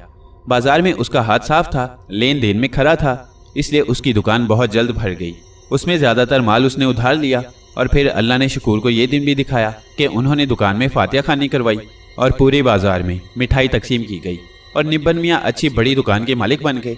शकूर की खुशियों का कोई ठिकाना न था। निब्बन होशियार था। उसने दुकान का काम शुरू होते ही अपना उधार वसूल करना शुरू कर दिया था और देना बंद कर दिया था। इस तरह फेरी बंद करने के बाद उसका कोई खास नुकसान नहीं हुआ। निब्बन को फेरी करने की वजह से लोग जानते थे, औरतें और बच्चे भी जानते थे। अब उसके ग्राहक दुकान पर आने लगे और चंद दिनों में ही दुकान चमक गई। शकूर भी घर में रहने के बजाय दुकान पर आने लगा और दोनों बाप बेटों की मेहनत ने दुकान की सेल खूब बढ़ा दी। और फिर निब्बन को मुलाजिम रखना पड़े, वो माल खरीदने सुबह ही चला जाता। शकूर नौकरों के साथ दुकान पर रहता और शाम को रात तक उनकी दुकान ग्राहकों से भरी रहती। सुरैया का एक बहुत अच्छा रिश्ता सहारनपुर से आ गया और बड़ी धूमधाम से उसकी शादी कर दी गई। पुराने मकान को निब्बन ने फरोख्त कर दिया और नया मकान शाहजहांपुर के मेन बाजार में खरीद लिया और उसको और अच्छा बनवा लिया। अब निब्बन मियाँ निब्बन सेठ हो गए और शकूर भी सेठ कहलाने लगे। बहुत अच्छे अच्छे रिश्ते खानदानी लोगों के निब्बन के लिए आने लगे। और फिर सबीलपुर के खलील खान की लड़की के साथ निब्बन मियाँ का रिश्ता तय पा गया। खलील खान सबीलपुर के मशहूर आदमी थे। उनके बहुत बड़े आमों के बागात थे और बहुत जमीन थी। खानदानी आदमी थे, रुपए पैसे की कमी उनको नहीं थी। शकूर ने पहली मुलाकात में ही कह दिया था, खान साहब आप खानदानी रईस हैं, अल्लाह का दिया सब कुछ है, मगर मैं तो बहुत गरीब फेरी लगाने वाला आदमी हूँ। ये सब जो आप देख रहे हैं निब्बन की मेहनत का समर है। मैं खानदानी पैसे वाला नहीं हूँ। आपको ये बात किसी और जरिए से पता होती तो आपके दिल में बदगुमानी पैदा हो जाती, इसलिए मैंने खुद आपको बता दी है। खलील खान ये सुनकर खुश हुए। पुराने वफादार आदमी थे। बोले, भाई शकूर, मुझे बहुत खुशी है कि आपने अपनी हकीकत नहीं छुपाई। अगर आप छुपाते तो भी कभी ना कभी पता तो चल जाता और उस वक्त जरूर मलाल होता, मगर अब नहीं हुआ। मैंने लड़के की शराफत और मेहनत को देखकर ही रिश्ता मंजूर किया है। दोनों तरफ शादी की तैयारियां होने लगी और फिर बड़े धूमधाम से बारात सबीलपुर रवाना हुई और नरगिस बेगम रुखसत होकर शाहजहांपुर आ गई। नरगिस की बेगम निब्बन के बराबर ही थी। निब्बन 24 साल के शादी के वक्त थे। दुल्हन की उम्र 20 साल लिखवाई गई थी, मगर वो थी 24 की। निब्बन मियाँ ने दुकान पर आने वाली औरतें ही देखी थी। उनके तस्वुर में जो नाजुक सी दुल्हन थी, नरगिस ऐसी ना थी। यूं देखने में उसमें कोई कमी नहीं लगती थी, मगर जो शर्मा हया दुल्हन का जेवर होती है और ख़ास तौर पर सुहाग रात में, उसकी कमी निब्बन मियाँ ने बुरी तरह महसूस की। नरगिस ने रिवायती दुल्हनों की तरह नाज नखरे नहीं किए। उसने खुद को बड़ी सहर अंगेज मुस्कुराहट के साथ खुद को निब्बन के हवाले कर दिया था। निब्बन के लिए पहला तजुर्बा था। वो उसके जिस्म की भूल भुलैयों में गुम हो गया। नरगिस की आंखों में शौकी और लबों पर एक अनोखी मुस्कुराहट खेल रही थी, जैसे उसने कोई बहुत सख्त मंजिल आसानी से सर कर ली हो और निब्बन की ना तजुर्बेकारी ने उस पर पर्दा डाल दिया हो। नरगिस बहुत खुश थी। उसने अपनी तराश खराश का हमेशा ख्याल रखा था। खुदरो झाड़ियों की तरह खुद को बदनुमा नहीं होने दिया था। वो खुद को बनाए रखने के फन से वाकिफ थी। अगर ऐसा वो ना करती तो जो कुछ उसके साथ हुआ था, अगर किसी और के साथ होता तो वो उस गम में घुलते घुलते खत्म हो जाती। वो बाहिम्मत औरत थी। 6 महीने गुजर गए। निब्बन की आंख एक रात खुल गई। पता नहीं क्या वक्त हुआ था। उसने बीवी की तरफ देखा तो वो अपनी जगह नहीं थी। वो बड़ा हैरान हुआ, जाएगी कहाँ इस वक्त। गुसल खाने का भी उसने चक्कर लगाया, मगर वहाँ कोई ना था। वह फिर बिस्तर पर आकर लेट गया। कुछ देर के बाद आहट हुई और जीने से उतरकर नरगिस बिस्तर तक आई और लेट गई। आज पहली दफा यह हुआ कि शादी के बाद उसकी आंख रात में खुली थी, और खुली तो उसने ये नज़ारा देखा। नरगिस आते ही बेखबर सो गई, मगर उसकी नींद उड़ चुकी थी। नरगिस के सोने के बाद वो छत पर गया, मगर चांदनी रात में उसने देखा कि छत पर कोई नहीं था। चांद की रोशनी में कोई चीज़ चमक रही थी। वो उसके करीब गया तो पता चला कि वो पीतल की ट्रे थी और उसमें 2 गिलास रखे थे। गिलासों में चंद कतरे दूध पहनने में नजर आ रहा था। उसके तन बदन में आग लग गई। मारे गुस्से के चेहरा सुर्ख हो गया और उसने चाहा कि वो दौड़कर जाए और इस बेहया औरत को कत्ल कर दे, मगर फिर अकल ने उसका हाथ पकड़ लिया और कहा, इसको मारकर तुझे क्या मिलेगा, तू कातिल कहलाएगा। जरा इंतजार कर, तेल देख और तेल की धार देख। कभी कभी जो नजर आता है वो नहीं होता और जो नजर नहीं आता वो होता है। ये काम तसल्ली और सुकून से करने का है। जल्दबाजी नुकसान दे जाएगी, क्योंकि तू औरत शनास नहीं है। पहले आगाही की जरूरत है, फिर दूसरा कदम उठाना है। निब्बन आकर फिर लेट गया। उसने नरगिस की तरफ देखा और उसको उसकी वारफ्तगी और खुद सुपुर्दगी याद आ गई। उसका हाफजा गुजरी रातों का नक्शा पेश करने लगा। ये यादें उसके लिए अजियतनाक थी। अब उसको बहुत कुछ याद आ रहा था, मगर अब क्या हो सकता था। वो 6 महीने से उसके तसरुफ में थी। निब्बन रात भर बिस्तर पर नाखुशगवार यादों के साथ पड़ा रहा और सवेरे बहुत जल्द उठकर कमरे से बाहर आ गया। मगर रात का पूरा वाक़या उसके जहन के पर्दे पर मुनक्कस होता रहा। सारे दिन उसकी वही कैफियत रही। अब उसको किसी हमदम, किसी दोस्त की तलाश हुई। आखिर उसको किसी से मशवरा तो करना था, अपनी दिली हालत तो बयान करना थी। उसके अंदर जो तूफान उठ रहे थे उनको बाहर तो लाना था। अगर अंदर ही अंदर ये तूफान रहेंगे तो फिर उनका रुख दिमाग की तरफ हो जाएगा, और फिर इंसानी दिमाग उस वक्त तूफान का मुकाबला कब तक करेगा। वो सालार मियाँ के पास चला गया। सालार की दुकान उसके बराबर ही थी। दोनों बेतकल्लुफ थे, मजाक भी कर लिया करते थे। आओ निब्बन मियाँ, क्या बात है, चेहरा कुछ उतरा उतरा सा लग रहा है, खैरियत तो है। सालार बोला, हाँ यार परेशान हूँ। निब्बन ने जवाब दिया, बोलो क्या परेशानी है। सालार ने पूछा, यार बात ऐसी है कि कहते हुए शर्म आ रही है। निब्बन ने कहा, यारों से शर्म ना करो। जो बात तुम अपने बाप से नहीं कर सकते वो मुझसे कर सकते हो। सालार ने कहा, यार क्या बताऊं, मगर मैं तुम्हारे पास आया तो मशवरा करने ही हूँ, मगर मेरी जुबान पर वो बात आ नहीं रही। मेरे लिए वो बात बहुत शर्म की है। निब्बन ने कहा, मैं देख रहा हूँ तुम बहुत संजीदा मूड में हो। ज़रूर वो बात ऐसी ही होगी, मगर दिल के गुबार को बाहर निकालना ज़रूरी होता है। अंदर अंदर तो ये बहुत खराबियाँ पैदा करता है। सालार बोला, आज रात मेरी आंख रात की शायद आखिरी पहर खुल गई। आज पहली बार ऐसा हुआ। और पहली बार ही मैंने देखा कि बीवी बिस्तर पर नहीं थी। मैंने गुस्ल खाने वगैरह को चेक किया मगर वो नहीं थी। मैं बिस्तर पर आकर खामोशी से लेट गया। कुछ ही देर में वो जीने से उतर कर आ गई। इतनी रात में उसको छत पर जाने की जरूरत क्या पड़ गई। वो आकर बिस्तर पर लेट गई और कुछ ही देर में बेखबर हो गई। उसके सोने के बाद मैं छत पर गया, वहाँ कोई नहीं था मगर छत पर एक ट्रे में 2 गिलास रखे थे जिनके पैनों में दूध के कतरे मौजूद थे। एक तो मेरा मकान इस तरह का है कि कोई छत पर चढ़कर आ नहीं सकता, फिर अगर कोई आया तो वो वापस किधर से गया। जीने से तो सिर्फ नरगिस उतर कर आई थी। मैं जितना गौर कर रहा हूँ उतना ही उलझता जा रहा हूँ। हर किसी से इस मामले पर गुफ्तगू नहीं कर सकता। बताओ मैं क्या करूँ? निब्बन ने पूछा।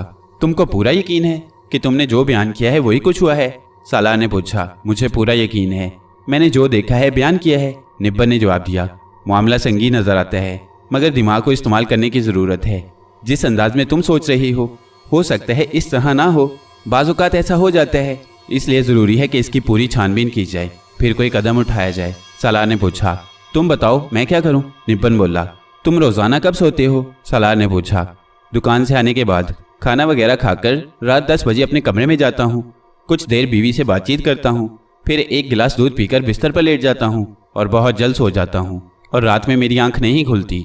ये तो इत्तेफाक था कि मैं उठ गया था। निब्बन ने कहा। अब तुम दूध पीने के बाद सोओगे नहीं मगर सोने की अदाकारी करोगे। सालार ने कहा। मगर दूध पीते ही मुझे नींद आना शुरू हो जाती है। निब्बन ने कहा। तो फिर तुम दूध मत पीना। सालार ने कहा। ये तो शक की बात हो जाएगी, रोज पीता हूँ और आज ना पीऊंगा तो शक तो होगा। निब्बन ने कहा। मना मत करना, किसी बहाने उस दूध को कहीं बहा देना। सालार बोला। ठीक है, मैं कोशिश करूंगा। निब्बन ने कहा। तुमको देखना है कि वो कब ऊपर जाती है और क्या करती है। सालार बोला। रात को हस्बे दस्तूर खाने के बाद वो टहलने निकल गया और ठीक 10 बजे वापस कमरे में आ गया। नरगिस कमरे में मौजूद थी और सिंघार मेज पर बैठी थी। उसने सुर्ख रंग का जोड़ा पहना हुआ था, बालों में मोतिये के फूल जूड़े में लगे हुए थे। नरगिस को ये फूल बहुत पसंद थे। रोज़ाना ये फूल उसको एक माली देकर जाता था। निब्बन ने उसको देखा था। निब्बन ने उसको कई दफ़ा कुछ रुपए भी दिए थे। आज तुमने सुर्ख जोड़ा पहना है, क्या बात है? दोबारा दुल्हन बन रही हो क्या? निब्बन ने चेहरे पर खुशी लाते हुए कहा। नरगिस ने मुस्कुराकर उसकी तरफ देखा और बोली। तुमको अच्छा नहीं लग रहा क्या? निब्बन बोला। अच्छा तो लग रहा है मगर औरत एक बार ही दुल्हन बनकर सजती है, बार बार नहीं। ये आपका ख्याल है, सबका नहीं। नरगिस ने जवाब दिया। निब्बन बिस्तर पर लेट गया। नरगिस मेज से हट गई और बोली। क्या नींद आ रही है? नहीं, अभी नींद कहाँ आएगी, निब्बन ने जवाब दिया। अच्छा, मैं तुम्हारा दूध ले आऊँ। और वो कमरे से निकल गई। कुछ ही देर में वो गिलास में चमचा हिलाती वापस आ गई और उसने निब्बन के सरहाने दूध का गिलास रख दिया। दोनों बातें करने लगे। निब्बन ने दूध की तरफ देखा भी नहीं। नरगिस आकर उसके करीब बैठ गई। निब्बन ने भी करवट उसकी तरफ कर ली। अभी शादी को ज़्यादा अरसा भी नहीं गुजरा था। जिस समय गर्मी थी, जज्बात में हलचल तो पैदा होना ज़रूरी थी और फिर दोनों जज्बात की रो में बहुत आगे बढ़ गए। जज्बात जब ठंडे हुए तो निब्बन को ख्याल आया कि आज मुझे जागना है। वो उठकर बिस्तर पर बैठ गया। नरगिस अब तक लेटी थी। निब्बन ने उसकी तरफ देखा, वो छत की तरफ देख रही थी। निब्बन बिस्तर से उठ खड़ा हुआ और दूध के गिलास को उठाकर गुस्ल खाने की तरफ चला और निहायत होशियारी से उसको नाली में बहा दिया और पानी डाल दिया और गिलास लाकर वहीं पर रख दिया और ये जाहिर किया कि उसने दूध पी लिया है। कुछ देर के बाद नरगिस उठ गई। उसने खाली गिलास देखकर कहा। आज बड़ी जल्दी दूध पी लिया। हाँ, मुझे ज़रा भूख सी महसूस हो रही थी, निब्बन ने जवाब दिया। नरगिस उठकर गुस्ल खाने में चली गई और निब्बन ने बिस्तर पर लेटकर आंखें बंद कर ली। नरगिस भी बिस्तर पर आ गई और करवट बदल कर लेट गई। निब्बन की तरफ उसकी पीठ थी। निब्बन ने आंखें खोल ली। उसने महसूस किया कि रोज़ाना दूध पीते ही उस पर नींद का गलबा हो जाया करता था मगर आज नींद नहीं आ रही थी। 10-15 मिनट के बाद नरगिस के जिस्म में हरकत हुई और उसने करवट बदलकर मुंह निब्बन की तरफ कर लिया मगर निब्बन उससे पहले ही आंखें बंद कर चुका था। नरगिस उठकर बैठ गई और फिर सिंघार मेज पर चली गई और असर नौ उसने सिंघार किया। निब्बन बेहरकत पड़ा था मगर उसने आधी आंखें खोलकर नरगिस की पूरी हरकत देख ली थी। नरगिस मेज से उठकर निब्बन के करीब आई और उसको कंधे से हिलाकर देखा मगर निब्बन बेखबर पड़ा था। नरगिस को इत्मीनान हो गया कि वो सो रहा है और वो जीने की तरफ चल दी। निब्बन ने उसको सीढ़ियाँ चढ़ते देखा। वो ऊपर चली गई। उसके 5 मिनट के बाद निब्बन अपनी जगह से उठा और निहायत होशियारी से जीना चढ़कर ऊपर पहुंचा और दीवार की आड़ में खड़ा हो गया। छत पर चांद की रोशनी फैली हुई थी और उस चांदनी में 2 साए बहुत करीब करीब बैठे थे। एक तो नरगिस थी, दूसरा कौन था पता नहीं चल रहा था। फासला ज़्यादा था। उनकी बातें करने की आवाज़ भी नहीं आ रही थी। वो वहीं खड़ा रहा। दोनों के जिस्म आहिस्ता आहिस्ता एक होने लगे तो वो गुस्से में वापस मुड़कर बिस्तर पर आ गया उसके 1 घंटे के बाद नरगिस भी आ गई। नरगिस ने उस पर नज़र डाली और लेटकर सो गई, मगर निब्बन की नींद तो हवा हो चुकी थी। वो रात भर करवटें बदलता रहा। कितनी बार उसके दिल में आया कि वो इस बेहया औरत को कत्ल कर दे और खुद भी मर जाए, मगर वो कुछ न कर सका और सवेरे बहुत जल्द उठकर कमरे से बाहर आ गया और नरगिस के उठने से पहले ही दुकान चला गया। सारे दिन उसने खुद को मसरूफ रखा ताकि गुजरी रात का ख्याल उसको ना आए। दोपहर को सालार ने रिपोर्ट पूछी तो उसकी हालत खराब हो गई, मगर उसने पूरी बात बता दी। ना बताता तो वो क्या करता। सालार ने कहा वो जो कोई भी था छत पर गया कैसे, ये सोचने वाली बात है। मैं खुद हैरान हूँ। जीना मेरी नज़रों के सामने था। छत पर बाहर से बगैर किसी लंबी सीढ़ी के पहुंचा नहीं जा सकता। उसके ऊपर आने का जरिया क्या था। दोनों इस पर गौर करते रहे, मगर उनकी समझ में कुछ नहीं आया। शाम हो गई और दुकान बंद करके निब्बन घर की तरफ चला। घर और दुकान का फासला ज्यादा नहीं था, इसलिए वो पैदल ही जाया करता था। वो अपनी सोचों में गुम चला जा रहा था कि किसी ने पीछे से उसके कंधे पर हाथ रख दिया। उसने पलट कर देखा तो उसके सामने एक जवान आदमी उसके सामने खड़ा था। उसका कद निब्बन से निकलता हुआ था, बदन कसरती और रंग गोरा था। उसके बाल भूरे थे। उसके चेहरे के खदोखाल ईरानी लगते थे। मजमूई तौर पर वो एक हसीन मर्द था। निब्बन उसके मुकाबले में कुछ नहीं था। निब्बन ने सवालिया नज़रों से उसकी तरफ देखा तो वो बोला, मुझे कुछ बात आपसे करनी है। उसकी आवाज़ बड़ी मुतवाज़न थी। निब्बन ने कहा, ज़रूर करें, मगर पहले अपना तारुफ तो करवा दें। बात होगी तो तारुफ भी हो जाएगा, वो इत्मीनान से बोला। निब्बन उसकी शख्सियत से मुतासिर हो रहा था। बोला, फरमाएं, मैं हाजिर हूँ। यहाँ बाजार में वो बात करने वाली नहीं है, आपको मेरे साथ चलना होगा। वो बोला, चलिए, कितनी दूर जाना होगा? निब्बन ने पूछा। मेरे पास सवारी है, मैं आपको वापस आपकी जगह पहुंचा दूंगा, वो बोला। उसने इशारा किया तो एक निहायत खूबसूरत टिमटिम उनके सामने आ खड़ी हुई। दोनों उसमें सवार हो गए और टिमटिम तेजी के साथ रवाना हो गई। सफ़र के दौरान दोनों खामोश थे। आधे घंटे के बाद उनका सफ़र तमाम हुआ और वो दोनों बाहर आए। निब्बन ने देखा ये कोई नई जगह थी, दूर दूर आबादी नहीं थी, और वो जिस इमारत के सामने खड़े थे वो भी बहुत कदीम ज़माने की लगती थी। उसके चारों तरफ दरख्त और झाड़ियाँ थीं और कोई आदमी नज़र नहीं आता था। निब्बन ने हैरत से कहा, आप मुझे कहाँ ले आए हैं? हाँ, ये जगह आपकी शहर से बहुत दूर है, उसने जवाब दिया। मगर ये तो वीरान जगह मालूम होती है। निब्बन ने कहा, यह जगह आपके लिए वीरान है, मगर यही वीराने हमको पसंद हैं। हम लोग ऐसी जगहों पर रहते हैं। मगर आप परेशान ना हो, ये मेरा घर है। आपसे मैंने वादा किया है कि वापस पहुंचाऊंगा। चंद मिनट बात करूंगा, आइए अंदर आ जाइए, वो बोला। अंदर आकर निब्बन को एहसास हुआ कि बाहर से खंडर नजर आने वाली इमारत अंदर किसी शानदार महल का मंजर पेश कर रही थी।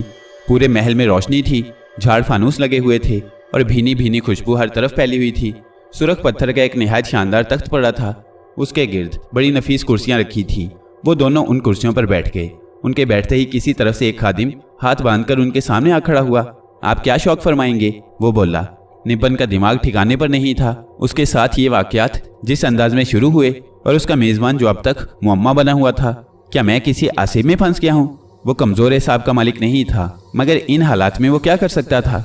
बड़ी मुश्किल से उसकी ज़ुबान से निकला, नहीं, ज़रूरत नहीं है। मैं महसूस करता हूँ कि आपको ज़रूरत है। और उसने खादिम को कुछ इशारा किया और चला गया। खादिम के जाने के बाद मेज़बान बोला, मेरा नाम अंगोला है। जहाँ तुम इस वक्त हो ये इलाका पानीपत और दिल्ली के दरमियान का है और ये महल बाहर का बनाया हुआ है। यहाँ पर मेरी हुकूमत है, मगर मेरा वास्ता किसी इंसान से नहीं है। मेरा ताल्लुक़ जिन्नात से है। मैंने किसी इंसान को कभी नहीं सताया, मगर मेरी भी कुछ कमज़ोरियाँ हैं। मेरा ताल्लुक़ औरतों से ज़रूर रहा है। ये मेरा शौक़ नहीं, ज़रूरत है। तुम मेरी खलवत में आ गए, मैंने बर्दाश्त कर लिया। मैं तुम्हारी खलवत में कभी नहीं गया। तुम्हारी शादी नरगिस से नहीं हो सकती थी, अगर मैं चाहता तो, मगर मैंने कोई रुकावट नहीं डाली। नरगिस खुद तुमसे शादी करना नहीं चाहती थी, मगर मैंने कहा तुम शादी करो। मैंने तुमको तुम्हारे किसी काम से नहीं रोका। तुम अपनी बीवी से मिलते रहे, इससे मेरे लिए कोई फ़र्क नहीं पड़ता था। दीवार के पास तुम जाते हो, मगर दीवार मेरे पास आती है। यही तुम में और मुझ में फ़र्क है। मेरा तुम्हारा कोई मुकाबला नहीं है, मगर तुमने मेरी खलवत में आकर सख्त गलती की है। मैं अगर चाहता तो तुमको उसी वक्त सज़ा दे सकता था, मगर मैंने ऐसा नहीं किया। इसलिए तुम भी ज़्यादा कसूरवार न थे, मगर अब आइंदा ख्याल रखना, मुआफ़ी हर दफ़ा नहीं मिलती। निब्बन की हालत पहले से ज़्यादा अबतर थी। चेहरा हल्दी की मानंद जर्द था और वह खुश्क तिनके की तरह कांप रहा था। मुंह से आवाज़ नहीं निकल रही थी। डरो मत, मैं तुमको कोई नुकसान नहीं पहुंचाऊंगा, अंगोला बोला। मगर निब्बन के औसान अब भी खता थे। अंगोला ने शरबत का गिलास उसके हाथ में पकड़ा दिया और कहा, ये पियो, सुकून मिलेगा। निब्बन की कुछ समझ में नहीं आ रहा था। उसने शरबत का घूंट ले लिया। ऐसा अनोखे मज़े का शरबत उसने ज़िंदगी में पहली बार पिया। बहुत सुकून मिला उसको और वह पूरा गिलास खाली कर गया। मेरी बात याद रखना, नरगिस तुम्हारी बीवी ज़रूर है मगर मेरी भी पसंद है। मैं तुमको नहीं रोकता, तुम मुझे ना रोको। अगर तुमको ये पसंद ना हो तो बताओ, अभी नहीं बताते तो नरगिस को बता देना। इसके बाद बैठकर फैसला कर लेंगे। मैं नरगिस से कुछ अरसा और मिलूंगा, इसके बाद वो तुम्हारी होगी, फिर मैं नहीं आऊँगा। आओ, मैं तुमको छोड़ आऊँ। और हाँ, तुम्हारी मेरी ये मुलाकात किसी पर जाहिर न करना, करोगे तो तुम ही नुकसान उठाओगे। हर बात तुमको बता दी है, फिर शिकायत मत करना। निब्बन का दिमाग काम नहीं कर रहा था। ये कैसा चक्कर है, ये कैसा जिन है?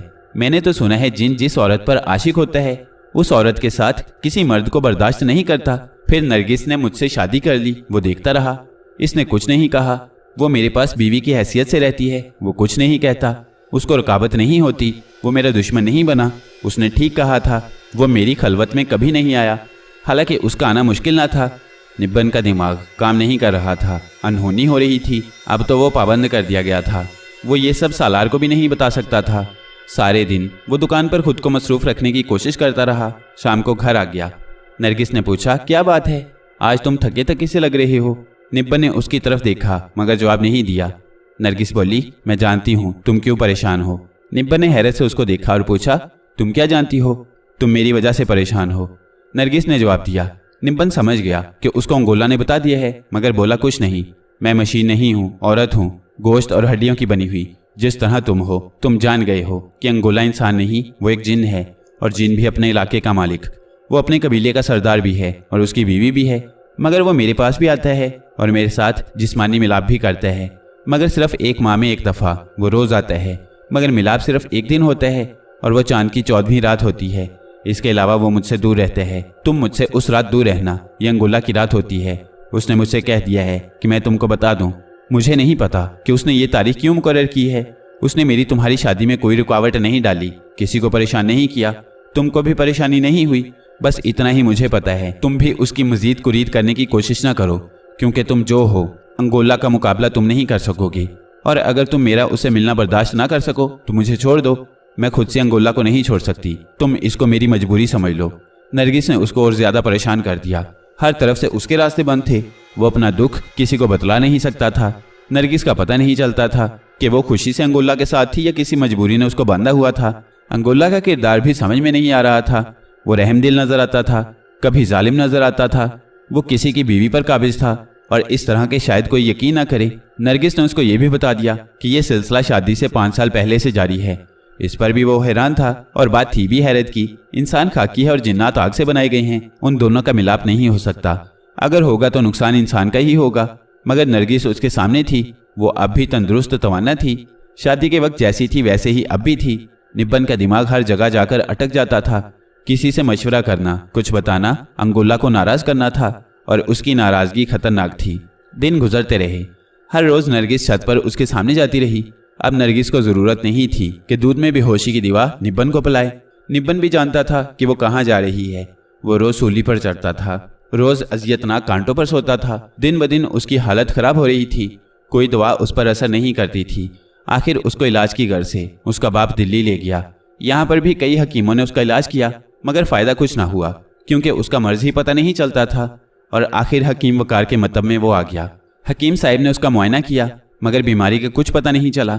मरीज बहुत लागिर था, उसके पेट में खुराक नहीं जाती थी। मरीज खामोश था, अपनी जुबान से वो कुछ नहीं कहता था। उसके चेहरे पर खौफ के आसार जमे हुए थे और आंखें खलाव में गर्दिश करती थी। मैंने रोलुका के सामने उसको पेश कर दिया। रोलुका ने अपने अंदाज से उसका मुआयना किया और कुछ देर में बोला, इसके अंदर डर और खौफ भरा है, ऐसा लगता है इसके डर को निकालना होगा। मेरे पास तो कोई दवा नहीं है ऐसी, मैंने जवाब दिया। मगर इसकी दवा तो है, मैं कुछ करता हूँ, रोलुका ने जवाब दिया। इसके साथ इसका बूढ़ा बाप आया है, ये शाहजहांपुर से आए हैं। मैंने कहा, ये आपने अच्छा बता दिया, उसको बुलवाइए, कुछ तो वो बताएगा। रोलुका ने निब्बन के बाप शकूर से पूछा, इसकी ये हालत कितने दिन से है? ज्यादा नहीं, 1-1.5 महीना हो गया है। इसका खाना पीना छूट गया है, हर वक्त परेशान सा रहता है, किसी को कुछ बताता भी नहीं। शकूर ने कहा, शादीशुदा है? रोलुका ने पूछा। हाँ जी, 7-8 महीने पहले शादी हुई है, शकूर बोला। बीवी से खुश है? रोलुका ने पूछा। इसने अभी तक तो बीवी की शिकायत नहीं की, शकूर बोला। बड़े साहेब, बात यह है कि मामला ज़रा पेचीदा नजर आता है, इसलिए इसको हम अपने पास रखेंगे। अगर आपके पास दिल्ली में ठहरने का ठिकाना ना हो तो आप भी यहाँ पर रहें और फिक्र न करें, इलाज इसका हो जाएगा। हो सकता है कुछ वक्त लग जाए, रोलुका ने कहा। मुझे तो किसी सराय में रुकना होगा, शकूर ने कहा। तो फिर आप भी यहाँ पर रहें, रोलका ने कहा। और निब्बन का इलाज रोलका ने इस तरह शुरू किया कि पहले उसके जिस्म के अंदर तलाश किया कि कुछ है तो नहीं, मगर उसको कुछ नहीं मिला। अब वह मरीज के पास बैठ गया और बोला, निब्बन मैं तुम्हारा दोस्त हूँ, तुम्हारा हमदर्द हूँ। मैं जानता हूँ तुम खौफज़दा हो, मगर खौफ कोई चीज़ नहीं है। इंसान अगर इरादा करे तो खौफ खुद ब खुद दूर हो जाता है। तुम अकेले नहीं हो, मैं तुम्हारी हर तरह की मदद करूँगा। इंसान से ज़्यादा कौन ताकतवर है? इंसान जिन, भूत, प्रेत सब पर हावी है। उनसे डरना क्या मायनी? ये खुद इंसान से डरते हैं। निब्बन सब सुन रहा था, मगर उसे बोला नहीं जा रहा था। रोलका फिर बोला, तुम मुझे वो सब बताओ जो तुम पर गुजरी है। मैं तुमको यकीन दिलाता हूँ कि तुम्हारा कोई कुछ नहीं बिगाड़ सकता। याद रखो, डरते रहने वालों को एक चूहा भी डरा देता है, और डटकर खड़े होने वालों से शेर भी डरता है। निब्बन के अंदर बोलने का हौसला हुआ और उसके लब हिले। मैं आपको बताऊंगा, मेरा दुश्मन बड़ा अजीब है। निब्बन ने पूरी कहानी रुक रुक कर आहिस्ता आहिस्ता बयान कर दी। रोलका भी अंगोला के किरदार के बारे में हैरान रह गया, मगर उसने निब्बन से कुछ नहीं कहा। तुम्हारे अंदर का राज जो तुमको अंदर ही अंदर भस्म कर रहा था निकल गया है। खाओ पियो और आराम से यहाँ पर रहो। इस छत के नीचे अंगोला नहीं आ सकता। अब मैं जानूं और अंगोला जाने। पूरी रुदाद मुझे रोलका ने बताई तो मुझे भी हैरत हुई। ये तो अजीब बात है कि अंगोला ने इसकी औरत पर कब्जा भी कर रखा है और मरीज को कुछ नहीं कहता। हालांकि अब तक यही सुना और देखा था कि जिन जिस औरत पर कब्जा करते हैं उसके नज़दीक किसी को नहीं आने देते और उड़ाकर भी ले जाते हैं। मैंने कहा, दूसरी अजीब बात यह है कि वो औरत कुछ अरसे में ही ख़त्म भी हो जाती है। रोलका ने कहा, और वो औरत नॉर्मल ज़िंदगी नहीं गुजारती, उसके गिर्द हर वक्त जिन मंडल आता है। मगर इसकी बीवी ठीक है, इससे भी मिलती है और रात के अलावा नॉर्मल रहती है। और जिस्मानी मिलाप सिर्फ चांदनी रात में वो करता है, माना कि कम करता है, मगर फिर भी औरत को अब तक ख़त्म हो जाना चाहिए था, क्योंकि उसके गर्म असरात उसके जिस्म में तो रहते हैं। मेरी नज़र में ये पहला अनोखा केस आया है। मैंने कहा, आपने दुरुस्त कहा, इसमें भी कुछ न कुछ राज ज़रूर है। रोलका बोला, तो अब फिर तुम्हारा क्या इरादा है? मैंने पूछा। पहले तो इस कहानी के जो किरदार हैं उनसे मुलाकात करनी होगी। रोलका ने जवाब दिया, इसका मतलब है तुम अंगोला से भी मुलाकात करोगे? मैंने कहा, करूँगा, मगर अभी नहीं, इससे पहले मुझे नरगिस से मिलना होगा। रोलका बोला। दूसरे ही दिन रोलका शाहजहांपुर चला गया। निब्बन का मकान तलाश करने में ज़्यादा दिक्कत नहीं हुई। रोलका को पता था कि उस घर के दोनों मर्द यानी शकूर और निब्बन तो दिल्ली में हैं। दरवाजे पर एक बूढ़ी औरत ने दरवाज़ा खोला और बताया कि वो निब्बन की माँ है। रोलका ने कहा, निब्बन और उसका बाप शकूर दिल्ली में उसके मतब में हैं। मैं कुछ ज़रूरी मालूमात को आया हूँ और वो मालूमात निब्बन की बीवी से ही हासिल करनी है। उन मालूमात के बगैर निब्बन का इलाज नहीं हो सकता। आप बेशक हमारे साथ रहें, मगर फासला इतना हो कि आपको हमारी आवाज़ ना आए। आप ख्याल ना करें, मामला कुछ और किस्म का है जिसके बारे में आपको वक्त से पहले कुछ नहीं बताया जा सकता। निब्बन की माँ ज़रा झिझकी, मगर फिर राज़ी हो गई। तो फिर आप निब्बन की बीवी नरगिस को बुलवा लें। रोलका ने कहा, मैं बुलाकर लाती हूँ। और बड़ी भी अंदर चली गई। इतनी देर में रोलका ने पूरे घर की तलाशी ले ली थी, मगर घर में किसी किस्म का असर नहीं था। नरगिस बड़े कमरे में आ गई और बड़ी भी दरवाजे पर रुक गई। रोलका ने नरगिस से पूछा, तुम अंगोला को जानती हो? अंगोला का नाम किसी अजनबी की जुबान से सुनकर नरगिस हैरान रह गई। परेशान ना हो, मेरी बात का जवाब दें। रोलका बोला, हाँ जानती हूँ। नरगिस ने कहा, वो कौन है, तुमको पता है? रोलका ने पूछा। हाँ, वो एक जिन है। नरगिस बोली, मैं कुछ बातें करूँगा, बुरा मत मानना। ये निब्बन के और तुम्हारे इलाज के लिए ज़रूरी हैं। अगर सच नहीं बताओगी तो याद रखना, ना निब्बन की ज़िंदगी बचेगी ना तुम्हारी। तुम दोनों जिस वबाल में गिरफ्तार हो उसका इलाज है, मगर ज़रूरी ये है कि मुझे तुम सच्चाई से पूरी बात बताओ। रोलका ने कहा, मैं आपसे कुछ नहीं छुपाऊंगी। नरगिस ने कहा, तुम उस जिन से मिलकर खुश होती हो? नहीं, मैं उससे मिलकर खुश नहीं होती। नरगिस ने कहा, तुम अपने शौहर से खुश हो? रोलका ने पूछा। हाँ, वो एक अच्छा इंसान है, उसमें कोई खराबी नहीं है। नरगिस ने कहा, फिर तुम उस जिन के पास रोज़ रात को क्यों जाती हो? रोलका ने कहा, अंगोला मेरी ज़िंदगी में शादी से पहले ही आ गया था, मगर वो मिलाप सिर्फ 14वीं रात ही में करता है। शादी की इजाज़त सिर्फ इस शर्त पर दी थी कि मैं उससे रोज़ मिलूंगी, मगर मिलाप सिर्फ 1 माह में 1 दफ़ा होगा। मुझे इसका राज उसने नहीं बताया था। नरगिस बोली, उसके मिलाप के बाद तुम्हारे जिस्म में किसी किस्म की तब्दीली या कमज़ोरी या कोई और ख़राबी कभी हुई, या तुमने कभी महसूस किया? रोलका ने पूछा। नहीं, मुझे अब तक कुछ नहीं हुआ। नरगिस बोली, ये बात हैरत अंगेज़ है। तुम खाकी और वो आतिशी, और तुम अब तक कोई तब्दीली महसूस नहीं करती हो। ये बात भी नुक्ता निगाह से समझ में नहीं आती। तुम ये बताओ, तुम खुराक क्या खाती हो? रोलका ने ताज्जुब से पूछा। खुराक तो मैं वही खाती हूँ जो सब खाते हैं। हाँ, अंगोला हर 14वीं रात एक हलवा नुमा चीज लाया करता है और मुझे खिलाता है। उसका मज़ा बड़ा अजीब सा होता है, मगर ख़राब नहीं होता। वो खुद नहीं खाता, मुझे ही खिलाता है, बस इसके अलावा और कुछ नहीं खाती। तुम एक काम करो, किसी तरह उस हलवे को ज़रा सा बचाकर मुझे दे देना। मैं देखूंगा कि वो क्या है, और अगर वो तुमसे निब्बन के बारे में पूछे तो कह देना उसका बाप इलाज के लिए कहीं ले गया है। अभी मेरे बारे में उसको पता नहीं होना चाहिए। रोलका ने कहा। हकीम साहब, क्या निब्बन ठीक हो जाएगा?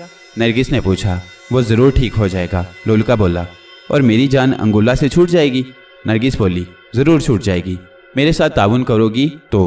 रोलका बोला। उसको मेरी और आपकी मुलाकात का पता नहीं चलेगा। नरगिस बोली। नहीं पता चलेगा, वो तुम्हारी तरफ से बेफिक्र है। मैंने देख लिया है, तुम पर उसकी पहरेदारी नहीं है। इससे साबित होता है कि वो तुमको बेजरर समझता है। अब मैं तुमसे चांदनी रात के बाद मुलाकात करूंगा। और रोलका वापस दिल्ली आ गया और सारे हालात मुझे आकर बताए। मेरे ख्याल में जो हलवा नुमा चीज़ वो खिलाते हैं वही चीज़ नरगिस को बचाए हुए है। मैंने कहा। आपका ख्याल दुरुस्त है, मगर मैं पहले उसको देखना चाहता हूँ, रोलका ने जवाब दिया। निब्बन का इलाज दवाओं से कम और नफ्सियाती ज़्यादा है, मगर मैं कोशिश कर रहा हूँ कि वो उस नफ्सियाती दबाव से बाहर आ जाए। मैंने कहा। मेरे ख्याल में इसको भी ठंडी दवाएं इस्तेमाल करवाएं। नरगिस के असरात इस पर भी आ सकते हैं, मगर पहले इत्मीनान करना होगा, रोलका बोला। मेरे ख्याल में तो इसकी जिस्मानी हालत इतनी बुरी नहीं है, कमज़ोरी है, मगर वो भी जहनी दबाव की वजह से। इसका मैदा मुतासिर हुआ है और पूरी तरह खुराक हजम नहीं हो रही। इसका इलाज ज़्यादा मुश्किल नहीं है, मैं कर लूँगा। मैंने कहा। 15 दिन गुजर गए। 14वीं रात गुजर गई और रोलका नरगिस के पास पहुंच गया। नरगिस ने एक कागज़ में लिपटा छोटा सा पैकेट उसके हवाले कर दिया और कहा, यही वो हलवा है। मैंने बड़ी होशियारी से इसको बचा लिया था। तुम पर उसने किसी किस्म के शक का इजहार तो नहीं किया? रोलका ने पूछा। नहीं, वो सिर्फ निब्बन की खैरियत पता कर रहा था और वो कहाँ है ये पता कर रहा था। नरगिस बोली। ठीक है, मैं तुमसे फिर मिलूंगा। रोलका वो पैकेट लेकर वापस आ गया। मेरे सामने उसने उस पैकेट को खोला। उस हलवे का रंग दूधिया था और उस पर बारीक पिपड़ी जमी हुई थी। डली को तोड़कर देखा तो उसमें कुछ मेवाजात भी नजर आए और सुरख मुफीद जर्रात भी चमकते नजर आ रहे थे। रोलका ने एक छोटा सा बर्तन लिया और उसमें उसको डालकर आग पर रख दिया। चंद मिनट में ही वो पिघल गया और सारे अज्जा अलग अलग नजर आने लगे।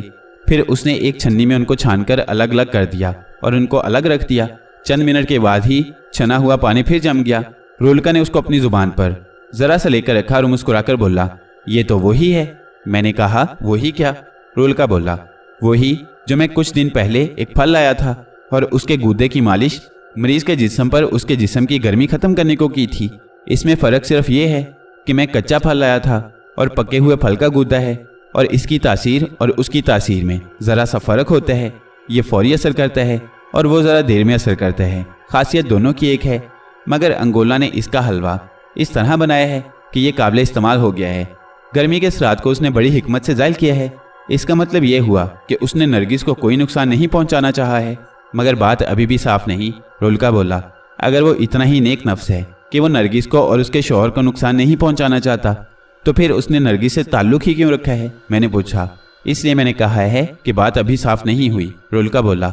मेरा ख्याल है तुम्हारी ज़िंदगी का यह अनोखा केस है कि तुम्हारा मद्दे मुकाबिल दुश्मन नहीं लगता। मैंने कहा। हाँ, और इसलिए उसके खिलाफ अभी कुछ करने को दिल नहीं करता, रोलका बोला। फिर तुम क्या करोगे? मैंने पूछा। 2 फरीक से मुलाकात तो मैंने कर ली, अब तीसरा और अहम फरीक अंगोला है। मैं उसके बारे में तहकीक करूंगा और उससे मुलाकात करूंगा। फिर कुछ सूरत नजर आएगी। हो सकता है मैंने और आपने जो क्यास किया है मामला उसके बरक्स हो, रोलका बोला। अब क्या प्रोग्राम है? मैंने पूछा। मैंने पूरी तरह चेक कर लिया है। वो रात 1 और 2 बजे के दरमियान आता है। नरगिस उसके पास चली जाती है। दोनों ज़्यादा बात नहीं करते, सिर्फ वो नरगिस के रानों पर सर रखकर लेटा रहता है और फिर 1 घंटे के बाद उठकर चला जाता है। मैंने सब खूब देख लिया है। मैं अब उसके साथ उसके ठिकाने पर जाऊंगा और उससे वहीं पर मुलाकात करूंगा, रोलका ने कहा। तुम्हारे ख्याल में वो कोई खतरनाक जिन लगता है? मैंने पूछा। नहीं, ऐसा नहीं है, और अगर हुआ तो मैं उसको उसके घर में उसकी ताकत का अंदाज़ा कराऊंगा, रोलका ने कहा। रोलका रात में रूपोशी की हालत में छत पर नरगिस के आने से पहले ही आ गया था। छत पर कोई नहीं था। फिर रोलका को एक कड़ियल जवान नजर आ गया और उसके आने के चंद मिनट के बाद नरगिस भी आ गई। जवान ने पूछा, कैसी हो नरगिस? नरगिस ने जवाब दिया, ठीक हूँ। दोनों ज़मीन पर पड़ी चटाई पर बैठ गए। रोलका उनके बहुत करीब ही रहा। नरगिस, तुम पहली औरत हो जिसने मुझसे कभी कोई फरमाइश नहीं की, अंगोला बोला। मुझे इसकी ज़रूरत नहीं पड़ी, मेरा शौहर मेरी ज़रूरत पूरी कर देता है, नरगिस बोली।